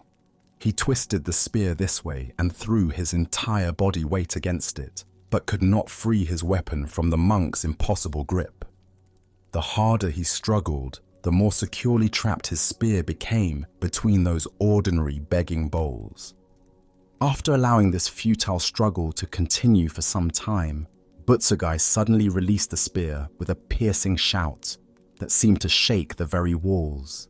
The abrupt release sent Kondo tumbling backward with such force that both he and his spear flew 20 or 30 feet across the training hall. Kondo lay stunned for a moment, then slowly rose to his feet. All his arrogance had evaporated. Bowing deeply to Butsugai, he spoke with genuine humility and respect. "Your skills are truly extraordinary, far beyond anything I have ever encountered. Who are you, really?" "I am simply a wandering monk named Butsugai," came the quiet reply. "So you are the famous monk with a punch," Kondo exclaimed, finally understanding who he had been facing. From that moment forward, he treated his former opponent with the greatest reverence. Word of this encounter spread throughout the ancient capital, and Butsugai's reputation grew far beyond the monastery walls. Yet when he completed his Zen studies and went into seclusion to deepen his realization, he showed no interest in fame or worldly success. Soon, however, people began gathering around him to study both Zen and martial arts, drawn by his unique combination of spiritual wisdom and physical mastery. A young swordsman once sought him out, asking for instruction. When Butsugai inquired about his purpose, the young man gave a remarkable answer: "I have come to die at the teacher's fists." Impressed by this attitude of total surrender, Butsugai allowed the swordsman to stay and presented him with a verse to contemplate. Even the power of the howling spirit, a single layer of mosquito netting. Through meditation on this paradoxical teaching, the young man eventually achieved deep understanding of what he called the hidden essence of jiu-jitsu, the gentle art. He later became renowned throughout Western Japan, always crediting Butsugai's verse for his insight. Despite receiving invitations from major barons who offered him the finest temples and luxurious accommodations, Butsugai remained in a poor temple until his death, wearing simple clothing and living contentedly on the bare necessities, never seeking anything beyond what he needed. Ancient Buddhist wisdom tells us, the sage does not attempt anything very big and thus achieves greatness. Here we discover how true power often conceals itself behind apparent weakness, and how genuine humility can be the most potent force of all. Why do we associate power with aggression and dominance, rather than with skillful restraint? Our conditioning teaches us that strength must be displayed to be real, that victory requires the humiliation of opponents, that true mastery announces itself loudly. Butsugai's example reveals the profound difference between force and power, between conquest and mastery. This tale unveils the sophisticated strategy that emerges from genuine spiritual development. Butsugai's apparent terror before Kondo wasn't cowardice, but tactical brilliance. By allowing his opponent to become overconfident and enraged, he created the very conditions that made victory possible. His humility wasn't weakness, but the highest form of martial intelligence. The transformation from iron scepter to wooden bowls represents something profound about authentic spiritual power. The scepter, a symbol of religious authority, worked effectively against the ordinary warriors. But when facing the master, Butsugai instinctively reached for the most humble tools of his trade, begging bowls that represented his dependence on others' generosity.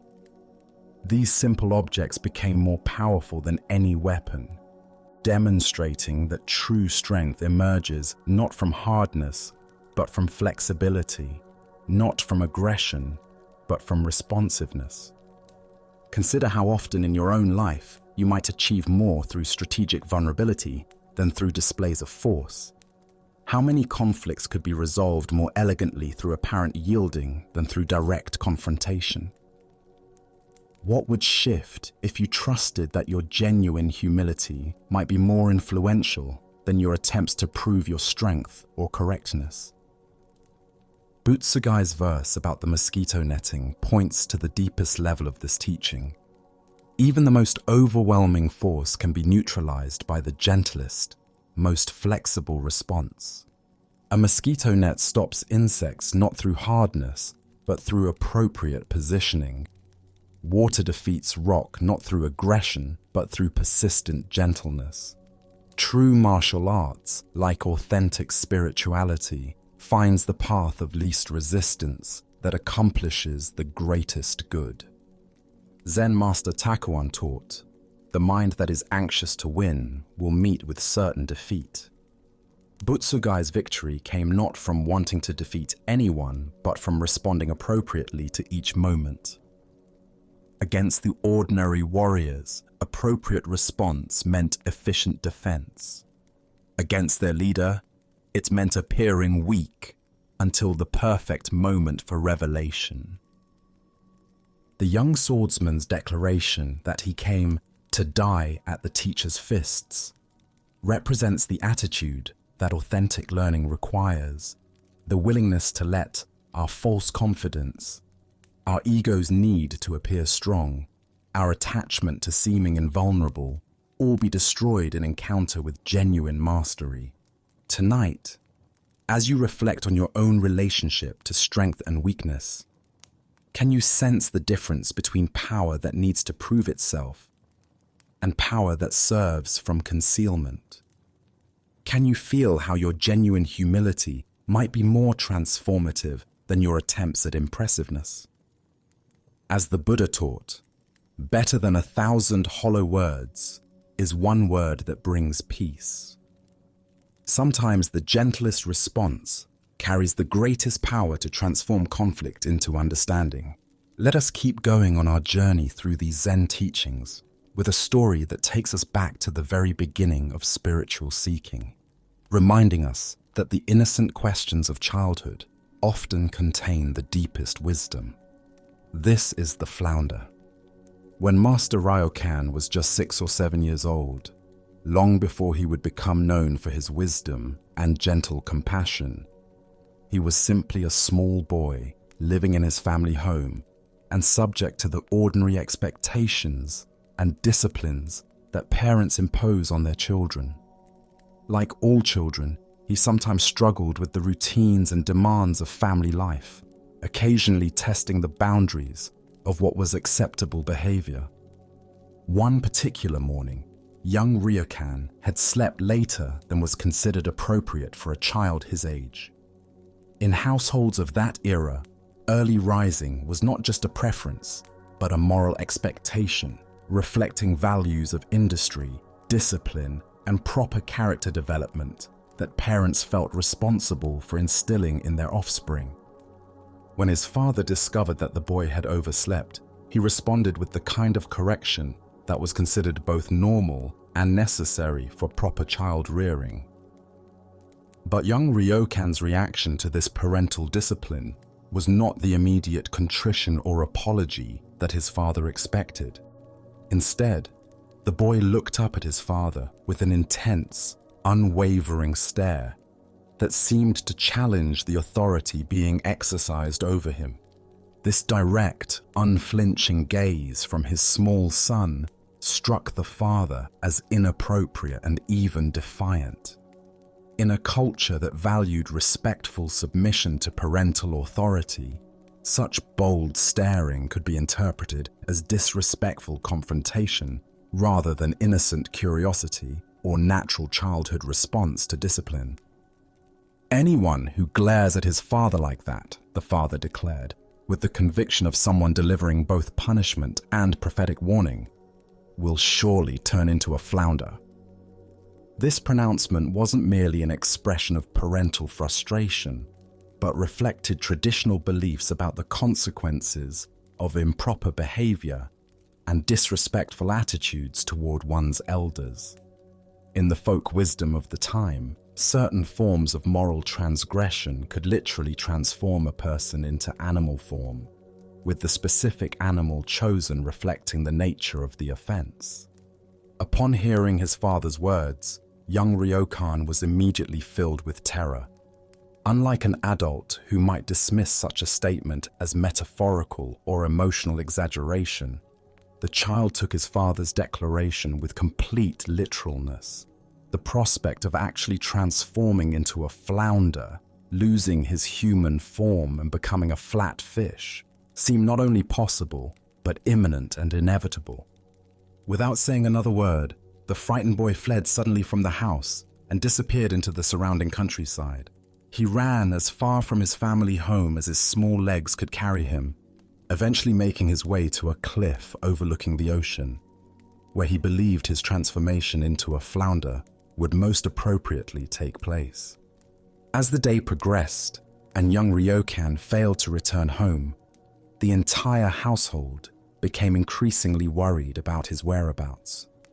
Family members and neighbors organized search parties to look for the missing child, checking all his usual hiding places and favorite spots for play, but finding no trace of him anywhere. The search continued through the afternoon and into the evening, with growing concern about the boy's safety and welfare. Finally, as darkness began to fall, the searchers discovered young Ryokan sitting alone and dejected on the cliff by the ocean, staring out at the waves that he believed would soon become his natural habitat. "What are you doing here?" the searchers called out to him when they found him in this remote and potentially dangerous location. "Everyone has been looking for you. Why did you run away?" Young Ryokan's response revealed both the innocent literalness of childhood understanding and the profound existential anxiety that can emerge from taking adult pronouncements about moral consequences at face value.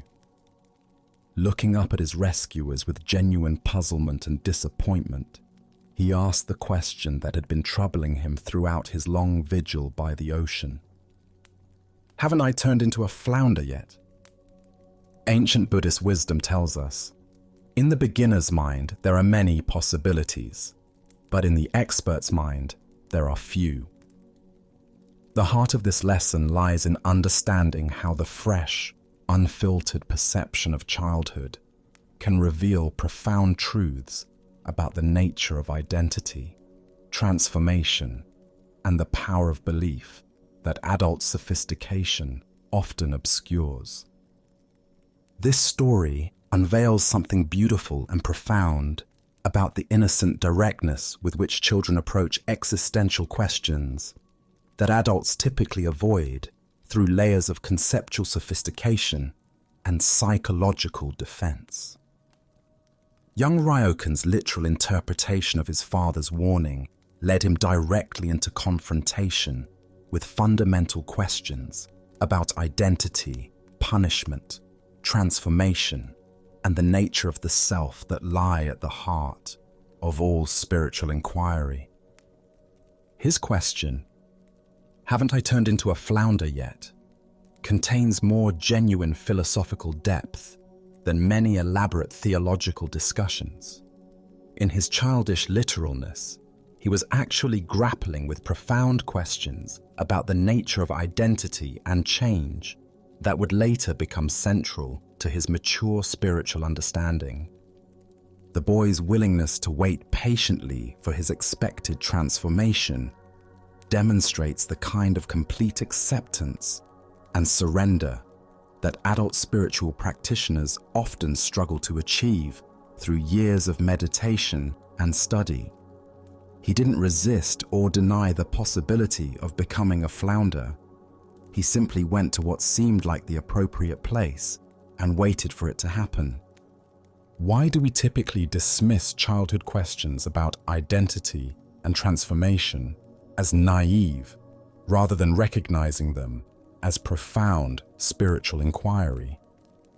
This tendency reflects our adult investment in maintaining stable concepts of selfhood that childhood curiosity naturally challenges.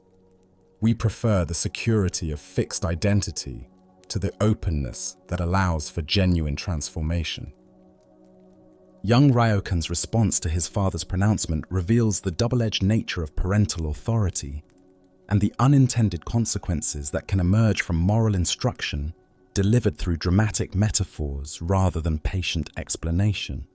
What was meant as corrective discipline became an existential crisis that led the child into direct confrontation with questions about the nature of change and identity. This teaching illuminates the profound receptivity and literal faith that characterizes childhood consciousness before it becomes filtered through adult skepticism and psychological defensiveness. The boy's complete belief in the possibility of transformation, while seemingly naive, actually demonstrates the kind of openness to radical change that authentic spiritual development requires.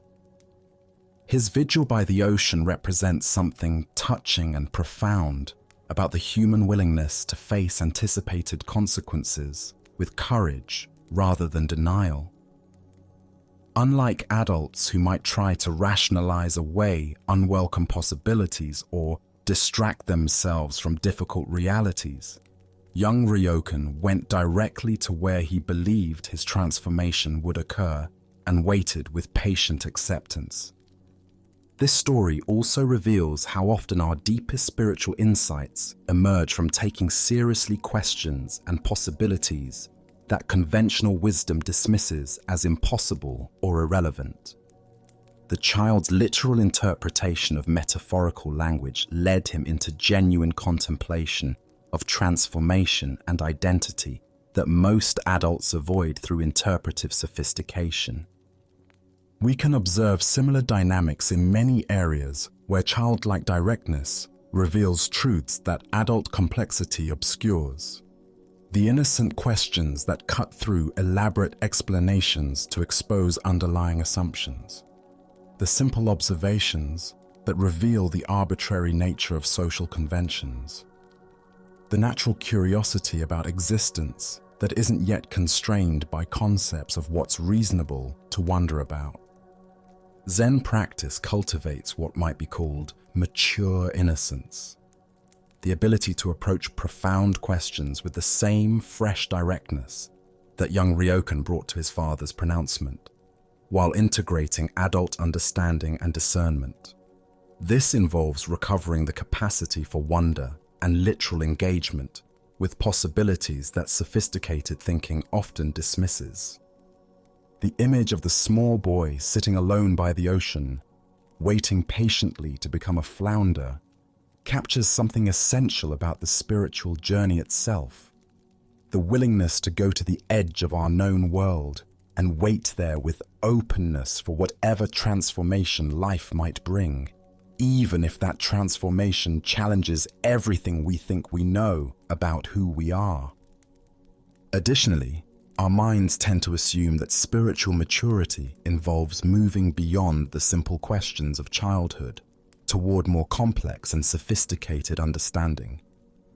But this story suggests that the deepest wisdom often involves returning to childhood's direct engagement with existential mysteries, informed by adult experience, but not constrained by adult assumptions about what's possible. The story points us toward understanding that authentic transformation often requires the kind of radical openness to change that young Ryokan demonstrated, the willingness to wait patiently at the edge of the unknown, ready to become whatever life requires us to become, even if it challenges our most basic assumptions about our own nature. Tonight, as you consider your own relationship to transformation and change, can you recover some of young Ryokan's innocent willingness to take seriously the possibility of profound alteration in your own nature? What would it mean to approach spiritual development with childlike openness to becoming something completely different from what you currently imagine yourself to be? The Buddha taught, in the end, just three things matter: how well we have lived, how well we have loved, how well we have learned to let go. Through maintaining childlike openness to transformation, while developing adult wisdom and compassion, we discover that the deepest spiritual insights often emerge from the simplest questions about who we are and what we might become. The boy who wondered if he had turned into a flounder was already engaging with the fundamental koan of identity that would guide his entire spiritual journey. The recognition that what we are is far more fluid and mysterious than we typically imagine. Let us now explore a story about the difference between tentative engagement and wholehearted commitment in spiritual practice. This is the teaching of the Master's book and the student's hesitation. In the peaceful courtyard of a mountain monastery, where morning light filters through ancient pine trees and the air carries the sound of distant temple bells, a Zen master meets with a sincere student who has come seeking guidance on deepening his spiritual practice. The student's face shows the earnestness of someone genuinely committed to growth, yet something in his manner suggests an underlying reluctance to fully surrender to the path. The master, recognizing the student's dedication while also sensing his unconscious resistance, offers specific guidance designed to cultivate greater consistency and depth in meditation. I recommend that you sit in meditation 3 times each day, the master suggests with gentle authority. Morning, afternoon, and evening practice will provide the structure and repetition needed for your understanding to mature. The student listens attentively, nodding his head in apparent agreement as he considers this advice. The recommendation seems reasonable and well within his capabilities. He has been meditating sporadically and feels ready to increase his commitment to the practice. After a moment of contemplation, he responds with what he believes to be appropriate humility and realism. "Yes, Master," he says with sincere respect. "I will give it a try." The master receives this response with a slight nod, then turns to retrieve a book he has been carrying. As he pivots, the book appears to slip from beneath his arm and falls toward the ground. What follows seems almost comedic in its apparent clumsiness. The master bends to pick up the book, but somehow misjudges the distance, reaching for it, but grasping empty air several centimeters away from where the book actually lies. Again and again, the master reaches for the book, each time missing it by the same small margin. His efforts appear genuinely frustrated, as if he cannot understand why he cannot complete this simple task. His hand passes above the book, beside it, but never quite connects with the object he is clearly trying to retrieve. The student watches this peculiar display with growing bewilderment. Here is a master renowned for his wisdom and precision, suddenly unable to accomplish the simplest physical action. Concern for his teacher's well-being overcomes his confusion, and he steps forward to help. "Allow me, Master," the student says, approaching the fallen book. Without difficulty, he bends down, grasps the book firmly, and straightens up to offer it to his teacher. The master's response is swift and startling. Instead of accepting the book with gratitude, he strikes it from the student's hands with enough force to send it flying across the courtyard. His voice carries uncharacteristic sharpness as he speaks. "I did not ask you to pick up the book. I only asked you to give it a try." As the Buddha observed, a jug fills drop by drop. Here we discover the essential difference between the tentative engagement that tries and the complete commitment that simply does what needs doing. Why do we so often hedge our spiritual commitments with escape clauses and mental reservations? Buddhist psychology reveals that trying language reflects the ego's resistance to total engagement.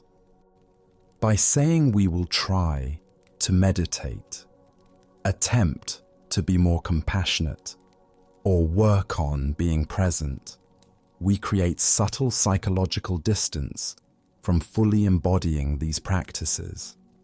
The student's promise to try meditation revealed an unconscious assumption that failure remained an acceptable option.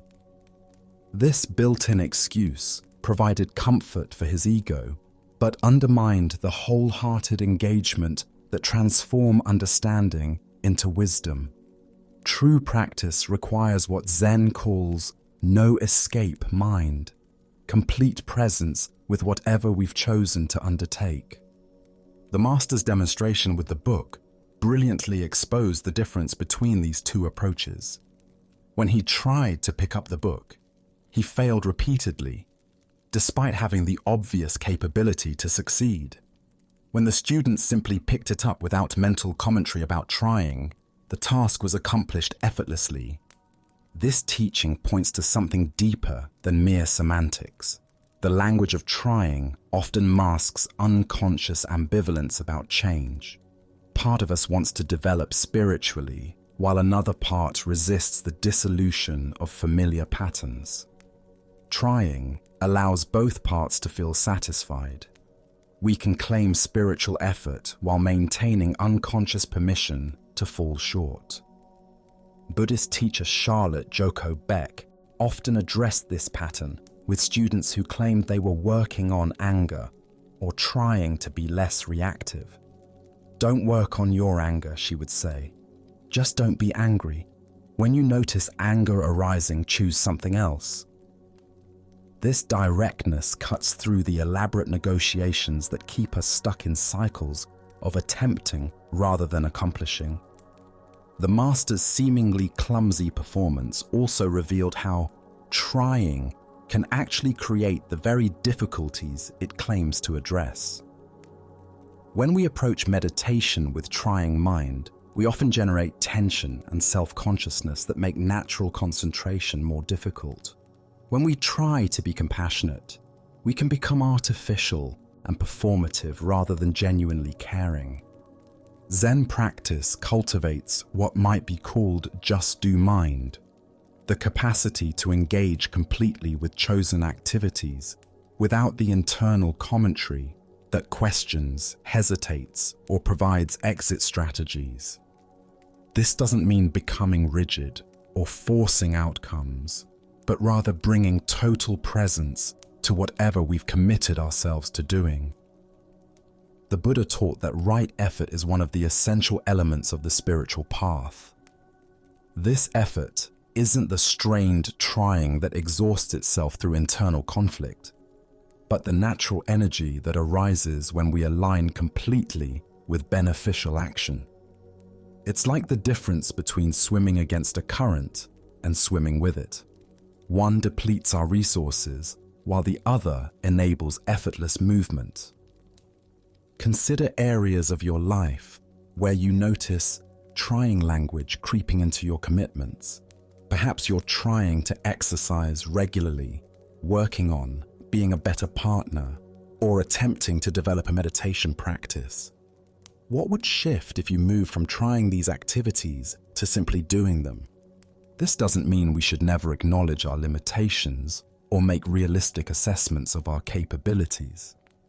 But there's a crucial difference between honest evaluation of what's possible and the unconscious hedging that undermines our own efforts before we begin. Master Linji taught his students about true person of no rank, someone who acts from their authentic nature without needing permission from doubt or fear. This person doesn't try to be enlightened, they simply express enlightenment through wholehearted engagement with ordinary activities.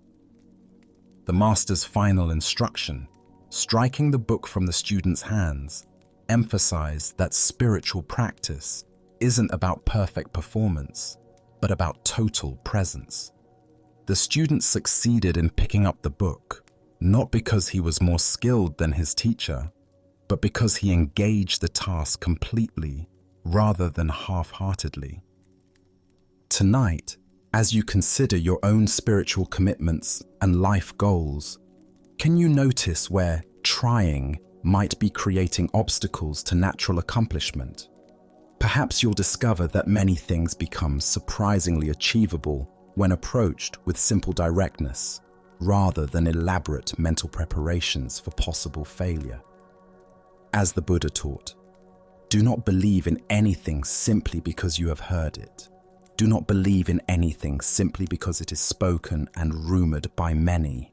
But after observation and analysis, when you find that anything agrees with reason and is conducive to the good and benefit of one and all, then accept it and live up to it.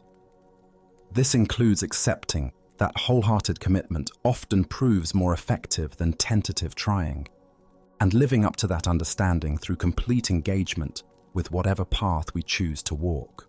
Let us now turn to a tale that reveals how deeply our ego can hide, even from ourselves. This is the story of the Prime Minister's lesson.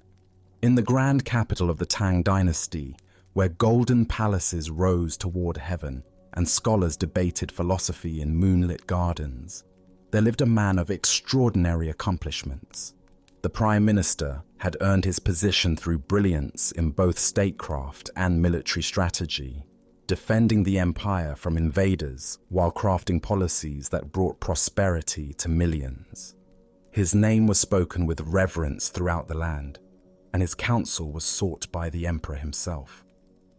Yet despite his worldly success, the Prime Minister considered himself a humble student of the Buddha's teachings. Each week, he would leave behind the silk robes and ceremonial duties of his office, donning simple clothes to visit his beloved Zen master in a modest temple on the outskirts of the city. There, surrounded by weathered wooden beams and the gentle sound of wind chimes, he would sit in meditation and receive instruction like any other sincere seeker. The relationship between the two men appeared beautifully balanced. The master treated his distinguished student with neither special deference nor dismissal, and the Prime Minister seemed to approach his teacher with genuine humility and respect. To observers, it appeared that political rank had no bearing on their spiritual connection, simply a wise teacher guiding an earnest student along the path of awakening. On one particular autumn afternoon, as golden leaves drifted past the temple windows, the Prime Minister settled into his usual position before his master. After their customary meditation, he posed a question that had been troubling him. "Your Reverence," he began with careful formality, "I have been contemplating the nature of spiritual obstacles. Could you please explain what egotism means according to Buddhist teaching?" The transformation in the master's demeanor was startling and immediate. His face flushed deep red, his eyes flashed with apparent anger, and in a voice dripping with condescension and contempt, he snapped back harshly. "What kind of stupid question is that? Have you learned nothing in all your visits here?" The Prime Minister recoiled as if physically struck. Never had his teacher spoken to him with such disrespect. His own face grew hot with indignation. How dare this simple monk, who had never governed provinces or led armies, speak to him in such a manner? Did he not understand to whom he was speaking? The Prime Minister's jaw tightened, his hands clenched, and his entire body bristled with wounded pride and rising fury. Then, just as suddenly as the storm had begun, the master's expression softened into a gentle smile. His voice returned to its usual warm, patient tone as he said quietly, "This, Your Excellency, is egotism." Buddha's wisdom reminds us the ego is a veil between humans and God. What emerges from this story is a profound teaching about the subtlety and persistence of our false sense of self. Even when we believe we have cultivated humility, the ego remains, waiting for the right trigger to reveal its hidden presence. Why do we struggle to see our own egotism? Zen Buddhism teaches that the ego is like our own shadow, always present but rarely noticed because we're looking in the wrong direction. The ego is particularly clever at disguising itself in spiritual clothing. We can practice meditation for years, study sacred texts, and even develop genuine compassion, all while maintaining a subtle sense of spiritual superiority or specialness. The Prime Minister's ego wasn't obvious in his daily spiritual practice. He appeared humble, respectful, and sincere. But when his dignity was challenged, when his sense of status and importance was threatened, the ego erupted with full force. This is the ego's signature. It reveals itself not in our calm moments, but in our reactive ones. Consider how often throughout your day you might experience similar moments. A colleague interrupts you during a meeting, and irritation flashes through your mind. A driver cuts you off in traffic, and anger arises.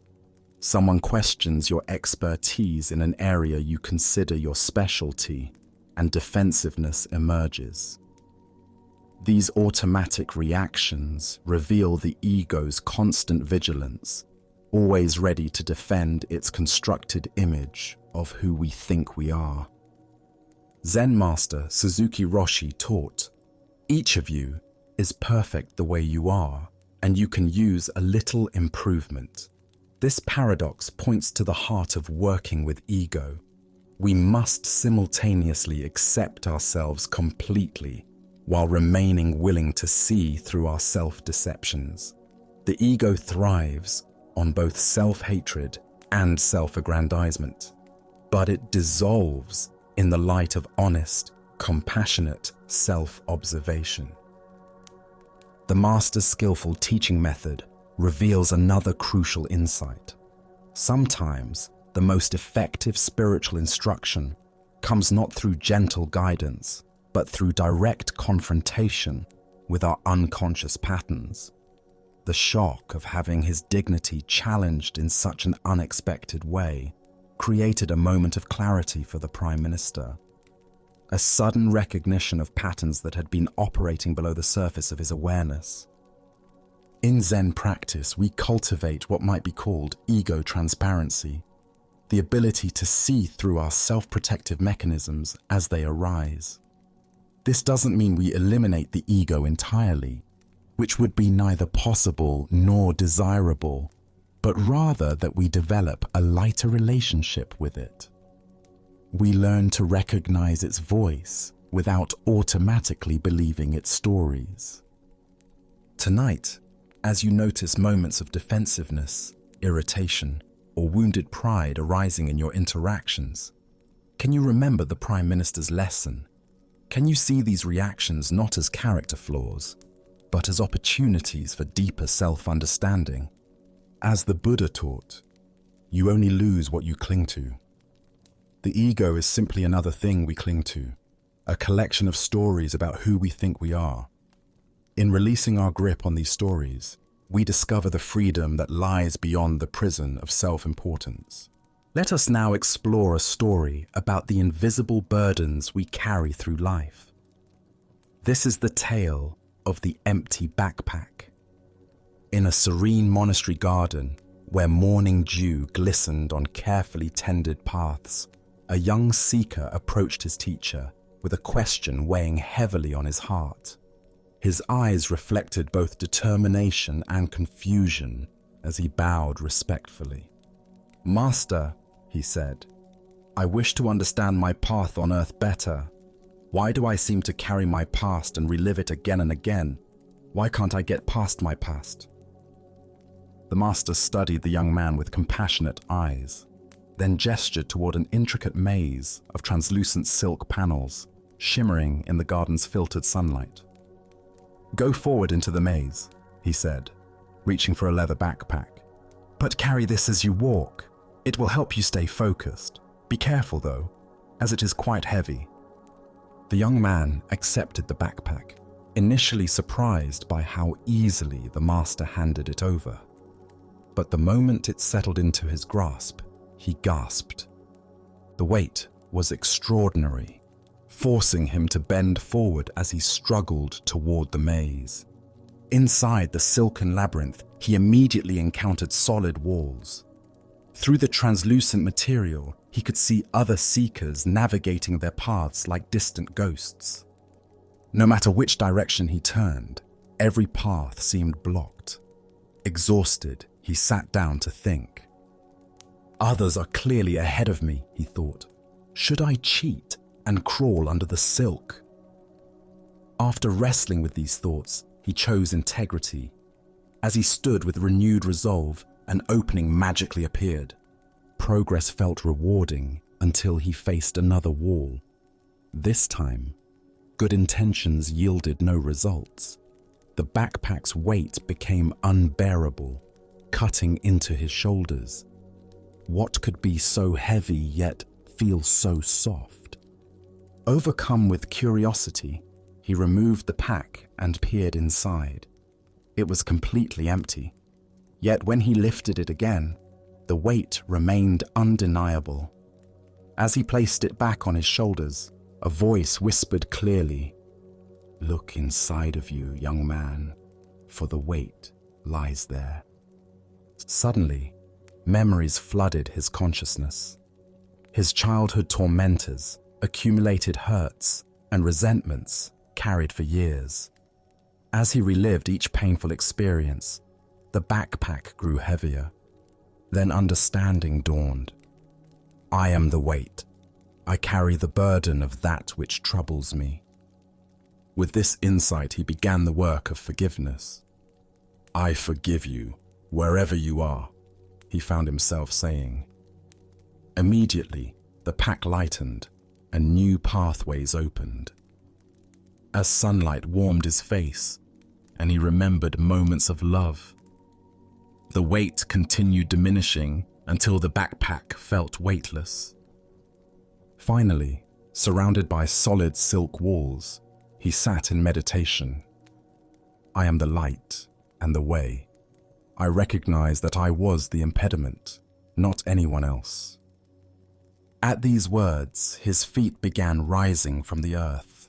He floated above the maze, seeing how others remained trapped by darkness in their own packs. With a thought, he found himself beside his teacher outside the labyrinth. "Master," he said, his face radiant, "I discovered that my darkness caused my weight, and my lightness freed me to fly." The master smiled knowingly. "What do you feel, young one? Do you feel freed?" Without waiting for an answer, he walked away. Buddha's wisdom reminds us, holding on to anger is like grasping a hot coal with the intent of throwing it at someone else. You are the one who gets burned. This ancient teaching illuminates the profound truth revealed in the empty backpack story. We are the creators of our own burdens.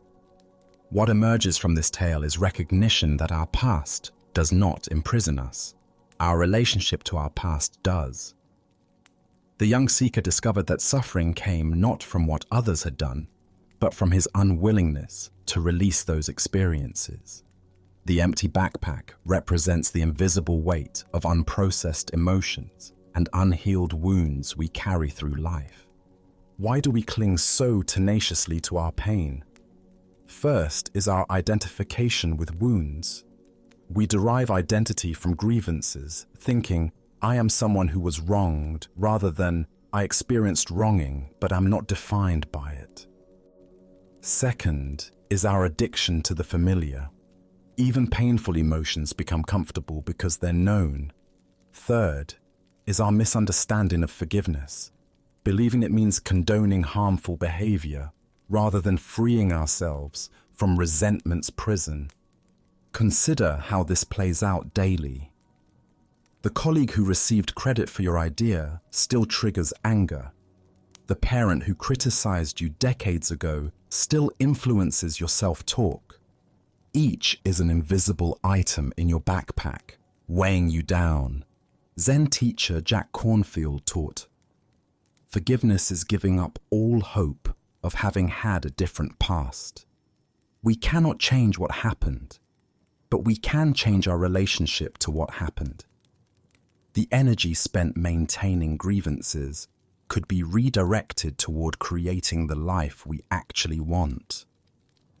The floating represents lightness available when we release psychological burdens. This isn't about bypassing pain, but processing experiences fully and choosing freedom over familiarity, growth over grievance.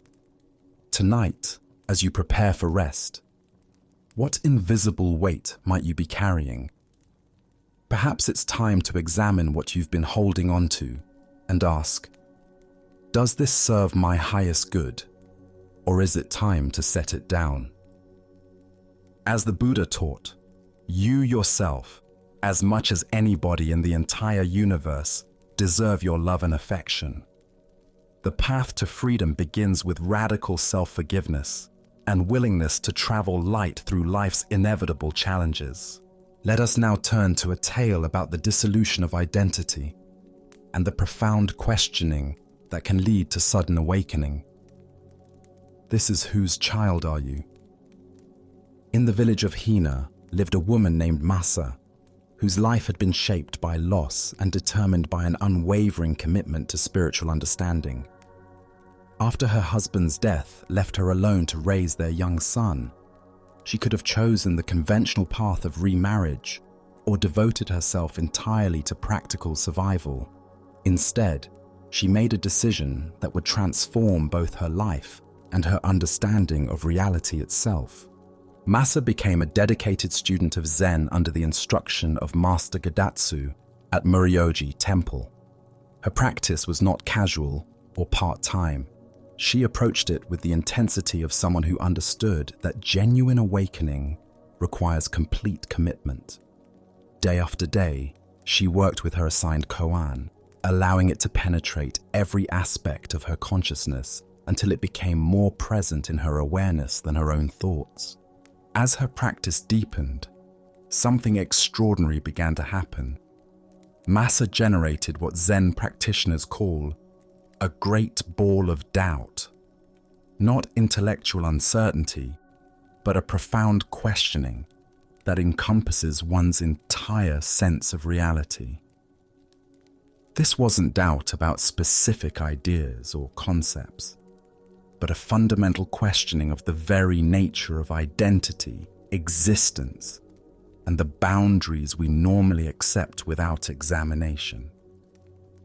The intensity of her practice became so consuming that the ordinary concerns of daily life began to fade into background awareness. There were days when, completely absorbed in meditation and koan work, she would forget to prepare meals for her family. The kitchen would remain cold and unused while she sat in deep contemplation, wrestling with questions that reached to the very core of existence. One day, when her son returned home from his daily activities, expecting to find his mother engaged in her usual household routines, Masa looked at him with the eyes of someone seeing through the conventional structures of identity and relationship. "Whose child are you?" she inquired. her voice carrying a quality of genuine curiosity rather than maternal recognition. Her son, startled and confused by this strange question from his own mother, responded as any child would. "Mama, what are you saying? What kind of question is that?" But Massa's inquiry had emerged from a place beyond conventional social roles and family relationships.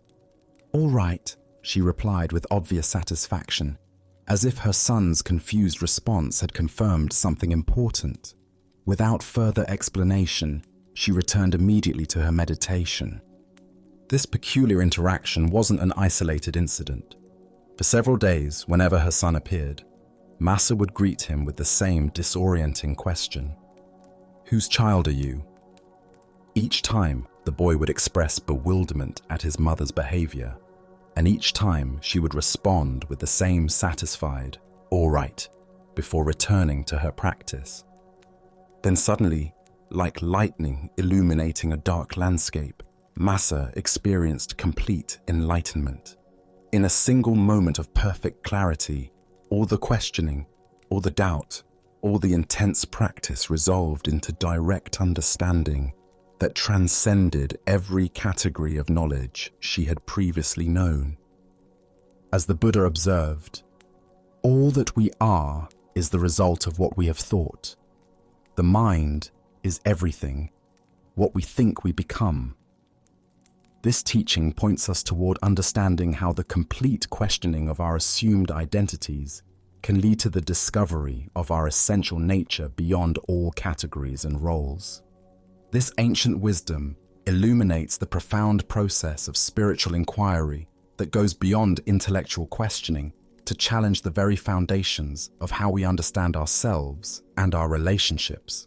Massa's question, "Whose child are you?" wasn't addressed to her son's social identity, but to the deeper mystery of existence itself. Who are any of us, really, beyond the roles and relationships we assume? Her intense koan practice had brought her to the point where conventional identities began to dissolve. Mother, son, family relationships, social roles, all of these suddenly appeared as mental constructs rather than absolute realities. This wasn't a rejection of love or responsibility, but a seeing through the limitations that these categories can place on our understanding of what we essentially are. Why does such complete questioning of identity lead to awakening rather than confusion or despair? Zen Buddhism teaches that our suffering arises largely from our attachment to fixed ideas about who and what we are. When we can question these assumptions thoroughly enough, we discover the boundless awareness that exists prior to all identifications. The great ball of doubt that Massa generated represents one of the most important aspects of authentic spiritual practice. This isn't skepticism or cynicism, but a profound openness that questions everything we think we know about reality, including our most basic assumptions about self and other, inside and outside, existence and non-existence. Her absorption in practice to the point of forgetting daily responsibilities might seem irresponsible, but it actually demonstrates the total commitment required for genuine breakthrough. Half-hearted questioning produces half-hearted insights. Massa's complete dedication created the conditions necessary for fundamental transformation. This story reveals something crucial about the nature of enlightenment. It often comes not through gradual accumulation of knowledge, but through sudden recognition that transcends all previous understanding. The intensive questioning and doubt create the conditions, but the actual awakening happens in a moment of complete clarity that dissolves all questions. We can observe similar patterns of questioning in many areas of personal growth and understanding. The scientist who questions fundamental assumptions about how nature works. The artist who challenges conventional ideas about beauty and expression. The person in relationship who questions what love really means beyond social expectations. The son's confused responses, "Mama, what are you saying?" represent our normal reaction when someone challenges our basic categories of understanding. We typically want to return to familiar ground rather than allowing fundamental assumptions to be questioned. But Masa's "all right" responses suggest that confusion and questioning are exactly the right responses when we're touching something essential. This teaching also points us toward understanding the difference between social identity and essential nature. We spend most of our lives identified with roles: parent, child, professional, citizen. But spiritual awakening reveals the awareness that exists prior to and beyond all these temporary identifications. Zen practice cultivates what might be called identity fluidity, the ability to function within social roles while not being trapped by them. When Masa asked, "Whose child are you?" she was pointing toward the mystery of existence that precedes all our conventional answers about who belongs to whom and how we're related. Additionally, our minds tend to assume that spiritual questioning should be gentle and gradual, but profound transformation often requires the kind of intensive inquiry that challenges everything we think we know. Masa's complete absorption in practice created the pressure necessary for genuine breakthrough. The story also reveals how authentic spiritual seeking affects those around us. Her son was initially confused and perhaps disturbed by his mother's behavior, but he was also witnessing a genuine spiritual transformation that would ultimately benefit their entire family by bringing a realized person into their midst. Beyond this, there emerges a teaching about the courage required for complete spiritual honesty. Most of us maintain comfortable boundaries around our questioning, avoiding inquiries that might threaten our sense of security or familiar identity. Masa was willing to question everything, including the most fundamental assumptions about family and relationship. Tonight, as you consider the various identities and roles that typically define your sense of who you are, can you experiment with the kind of questioning Masa brought to her practice? Who are you beyond your job, your relationships, your history, your plans? What remains when all these temporary identifications are seen as mental constructs rather than absolute realities? The Buddha taught, in the end, just three things matter: how well we have lived, how well we have loved, how well we have learned to let go. Through complete questioning of our assumed identities, we discover the essential nature that exists beyond all roles and relationships, not as a rejection of love and connection, but as the foundation from which genuine love and wisdom can finally emerge. Let us now turn to a tale that speaks to the essential quality of humility in spiritual development. This is the story of a father's wisdom and a farmer's profound teaching. In a prosperous household where learning was valued above all else, a wealthy father spared no expense in providing his son with the finest spiritual education available. For years, the young man studied with renowned masters of meditation, learning intricate breathing techniques and advanced philosophical concepts. He practiced yoga with celebrated teachers who could bend their bodies into seemingly impossible positions. He memorized sacred texts and engaged in sophisticated debates about the nature of consciousness and enlightenment. The young man's knowledge grew vast and impressive. He could discourse eloquently about non-duality, explain the subtle differences between various meditation schools, and demonstrate complex spiritual practices with technical precision. Yet despite all this accumulated wisdom, his father noticed something troubling. Beneath his son's spiritual sophistication lay a subtle arrogance, a sense that his education had elevated him above ordinary people and mundane concerns. Recognizing that knowledge without humility could become a spiritual obstacle, the father made an unusual decision. He arranged for his son to visit a dear friend who lived several villages away, a simple farmer who worked the land with his own hands and owned little beyond the tools of his trade. The young man set out reluctantly, puzzled by his father's strange request. What could a mere farmer possibly teach someone who had studied with the greatest masters of the age? What wisdom could emerge from someone whose hands were dirty with soil and whose concerns centered on weather and crops rather than transcendent truths? When he arrived at the modest farmhouse and explained the purpose of his visit, the farmer listened quietly, studying the young man's bearing and manner. Without offering tea or engaging in preliminary conversation, the farmer gave him a single instruction: bow. The young man inclined his head politely, the sort of respectful nod he might offer to acknowledge an elder. But the farmer shook his head and said firmly, "Deeper." Somewhat confused, the young man bent forward at the waist, bringing his head level with his heart in what he considered a proper bow. Still, the farmer was unsatisfied. "Deeper," he commanded. Now the young man bent much lower, his hands nearly touching the ground, his head below his waist.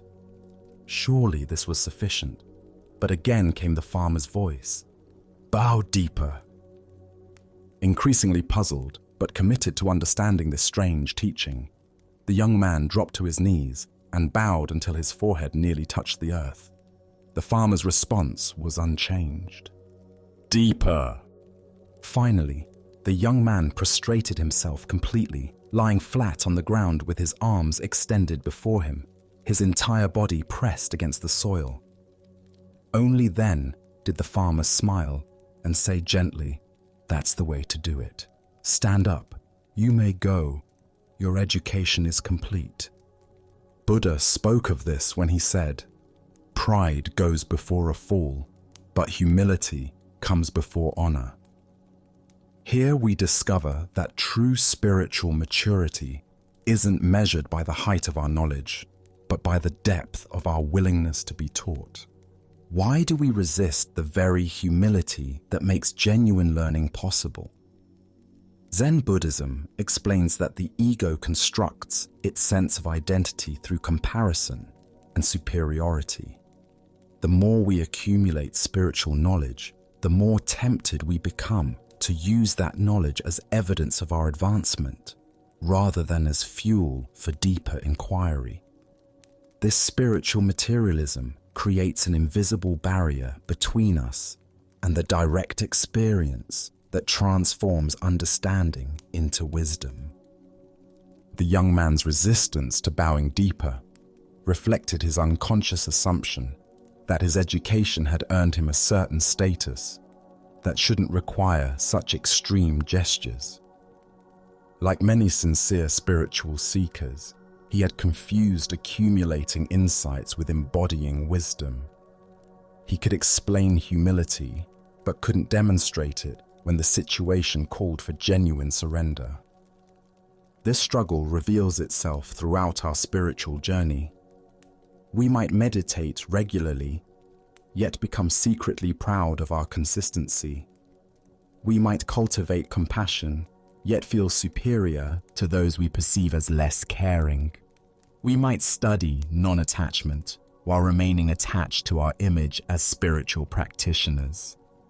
The farmer's teaching method was brilliantly designed.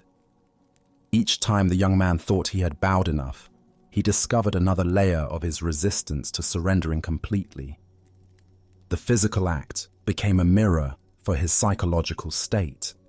His educated mind kept calculating how much humility was sufficient, rather than simply offering whatever was requested. Buddhist teacher Pema Chodron reminds us that humility is not self-deprecation, but rather an accurate assessment of our condition. True humility recognizes both our potential for wisdom and our current limitations without inflating or deflating either reality. The complete prostration that finally satisfied the farmer represents what Zen calls great death. The ego's willingness to dissolve its carefully constructed self-image in service of something larger. This isn't self-humiliation, but self-liberation, freeing ourselves from the exhausting work of maintaining a spiritual persona. Notice how often your spiritual practice might serve unconscious ego needs.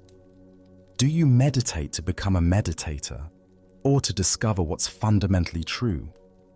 Do you study wisdom teachings to accumulate knowledge or to be transformed by understanding? Do you serve others to be helpful or to feel helpful? Tonight, as you reflect on the areas where you might carry subtle spiritual pride, can you bow deeper than feels comfortable? Perhaps you'll find that true humility isn't about becoming smaller, but about becoming transparent enough for wisdom to move through you freely. As the Buddha taught, all conditioned things are impermanent. Work out your salvation with diligence. This includes working with the conditioned patterns of spiritual ego that can masquerade as genuine development. As we continue our journey through the wisdom of Zen Buddhism, let us turn to a story about how customs can outlive their purpose. This is the lesson of the monastery cat and the scholars who forgot. In a peaceful monastery nestled in the mountains, a community of monks dedicated themselves to regular meditation practice. Every evening, as the sun set behind the peaks and shadows grew long across the temple grounds, they would gather in the meditation hall for their most important practice session of the day. This was a time of deep silence and inner contemplation that had been maintained for generations. However, the monastery was also home to a particularly vocal cat who had made the temple grounds his territory. This cat had developed the unfortunate habit of appearing during the evening meditation sessions, meowing loudly, knocking over water bowls, and generally creating disturbances that made it difficult for the monks to maintain the focused attention their practice required. Night after night, the monks would attempt to settle into deep meditation, only to be interrupted by the cat's antics. Some tried to ignore the disruptions. Others attempted to gently shoo the animal away, but nothing seemed to work consistently. The cat seemed to have an uncanny ability to choose the most inopportune moments for his loudest and most distracting behavior. Finally, the spiritual teacher who led the community decided that practical action was needed.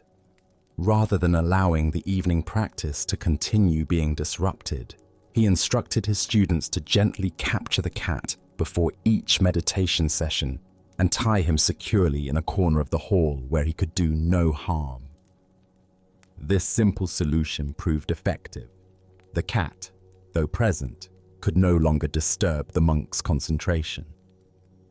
Years passed peacefully with this arrangement. The evening meditation sessions proceeded without interruption.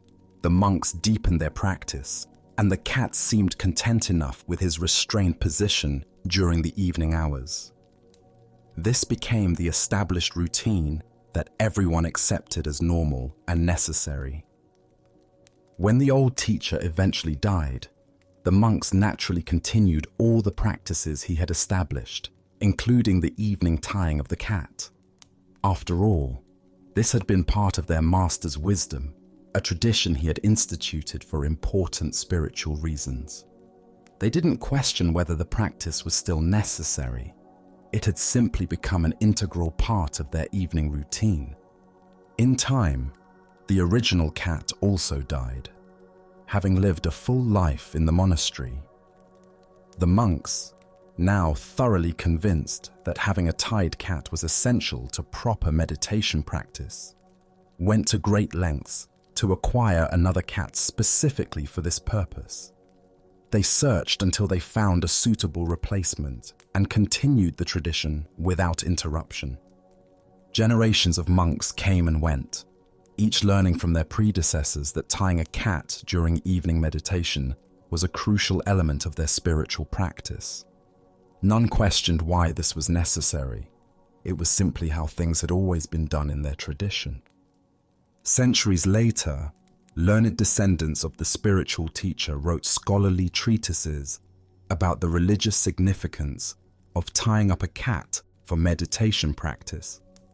They developed elaborate theories about the symbolic meaning of the restrained cat, its representation of taming the wild mind, and its importance in creating the proper spiritual atmosphere for contemplation.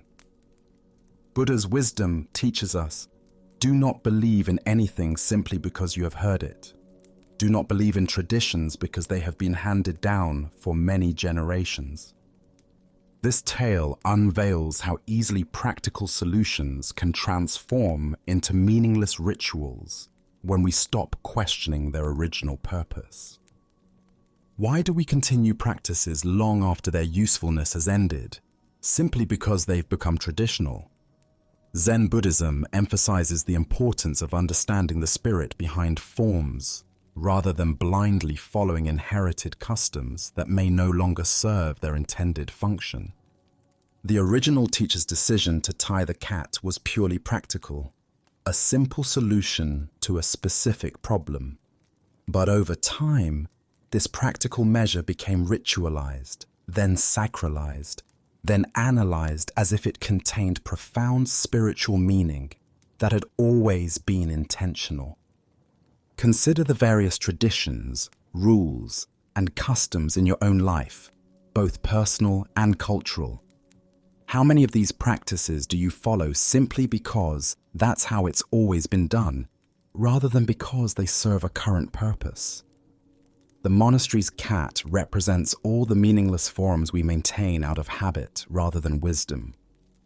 This teaching applies to spiritual practices, workplace procedures, family traditions, and social customs.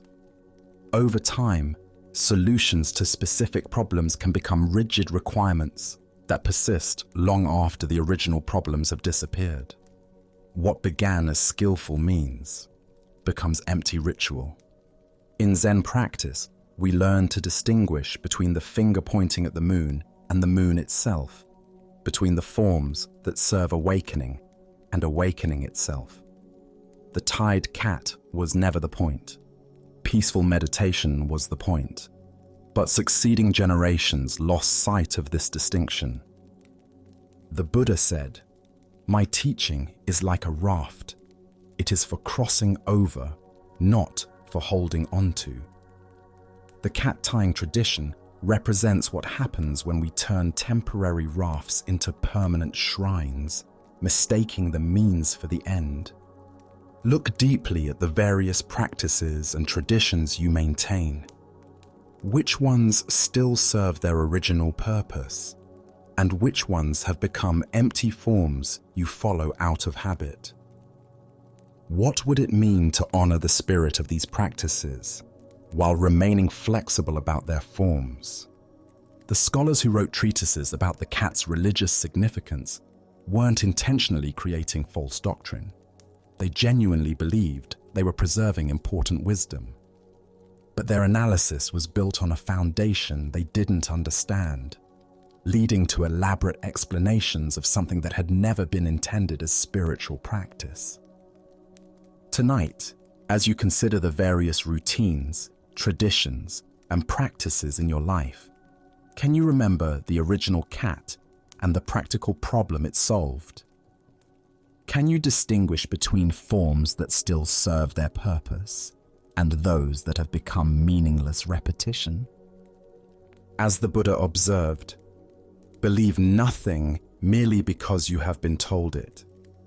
But after observation and analysis, when you find that anything agrees with reason and is conducive to the good and benefit of one and all, then accept it and live up to it.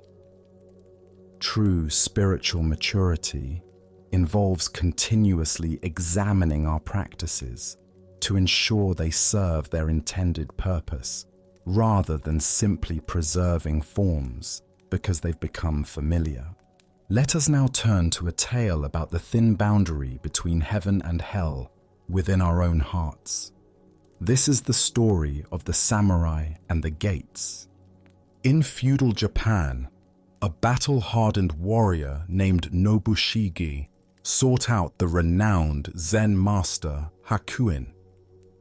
The samurai's armor bore the scars of countless conflicts, and his eyes carried the weight of a man who had seen too much violence. He approached the master's simple dwelling with a question that had been burning in his mind since his last campaign. "Master Hakuin," Nobushige said, bowing stiffly in his heavy armor, "I have spent my life fighting for my lord, facing death countless times. Tell me truthfully, is there really a paradise and a hell awaiting us after death?" Hakuin looked up from his tea, studying the warrior with penetrating eyes. "Who are you to ask such a question?" he inquired calmly. "I am a samurai," Nobushige replied with pride, straightening his shoulders. "I serve my lord with honor and have never retreated from battle." Hakuin's expression suddenly shifted to one of disdain. "You, a soldier!" he exclaimed with a dismissive laugh. "What kind of ruler would have you as his guard? Look at yourself. Your face looks like that of a common beggar, weathered and crude. How could someone so lowly claim to be a protector of nobility?" The words struck Nobushige like physical blows. His face flushed red with anger, and his hand instinctively moved to the hilt of his sword. The insult to his honor was unbearable. "So, you have a sword," Hakuin continued, his voice dripping with mockery. "Your weapon is probably much too dull to cut off my head. I doubt you could slice through a rice paper screen, let alone defend anyone of importance." Unable to contain his rage any longer, Nobushige began to draw his sword, the steel singing as it emerged from its scabbard. His entire body trembled with fury. His vision narrowed to focus solely on this insolent monk who dared to question his honor. At that precise moment, as the blade caught the afternoon light, Hakuin spoke with sudden clarity.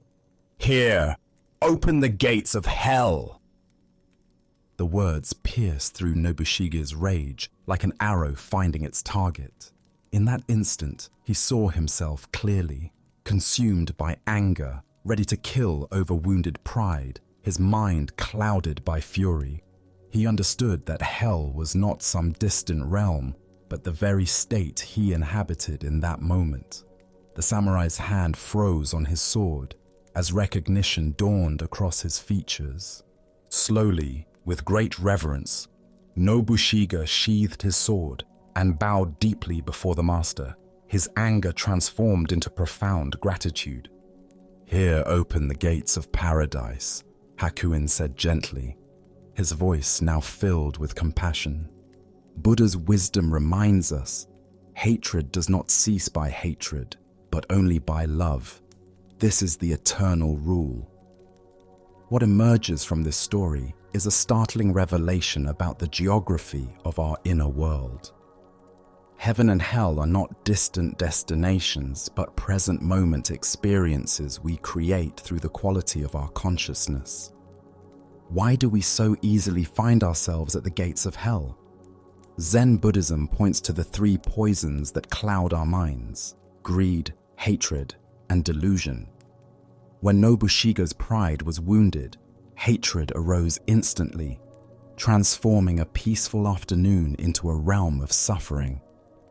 His entire reality shifted from curiosity about the afterlife to murderous rage in mere moments. The deeper teaching here shows us that we carry within ourselves the capacity for both states. Paradise and hell are not places we go to after death. They are experiences we inhabit while living. Each moment offers us the choice between the hell of reactivity and the paradise of awareness. Consider how often throughout your day similar transformations occur. A critical email arrives, and suddenly your peaceful morning becomes a realm of anxiety and resentment. Someone cuts you off in traffic, and the spaciousness of your drive contracts into a tight knot of irritation. A thoughtless comment from a colleague, and your contentment dissolves into hurt feelings and defensive thoughts. In Zen practice, we cultivate the capacity to recognize these moments of transition. Like Nobushige drawing his sword, we learn to catch ourselves at the very moment we're about to enter hell through our reactions. This recognition itself becomes the key that opens the gates of paradise. Zen master Huangpo taught, "The foolish reject what they see, not what they think. The wise reject what they think, not what they see." When we're caught in reactivity, we're rejecting the present moment, the master's teaching, the opportunity for awakening in favor of our thoughts about how things should be. The Buddha said, "Better than 1,000 hollow words is one word that brings peace." Hakuin's apparent insults were not cruelty but compassion in disguise.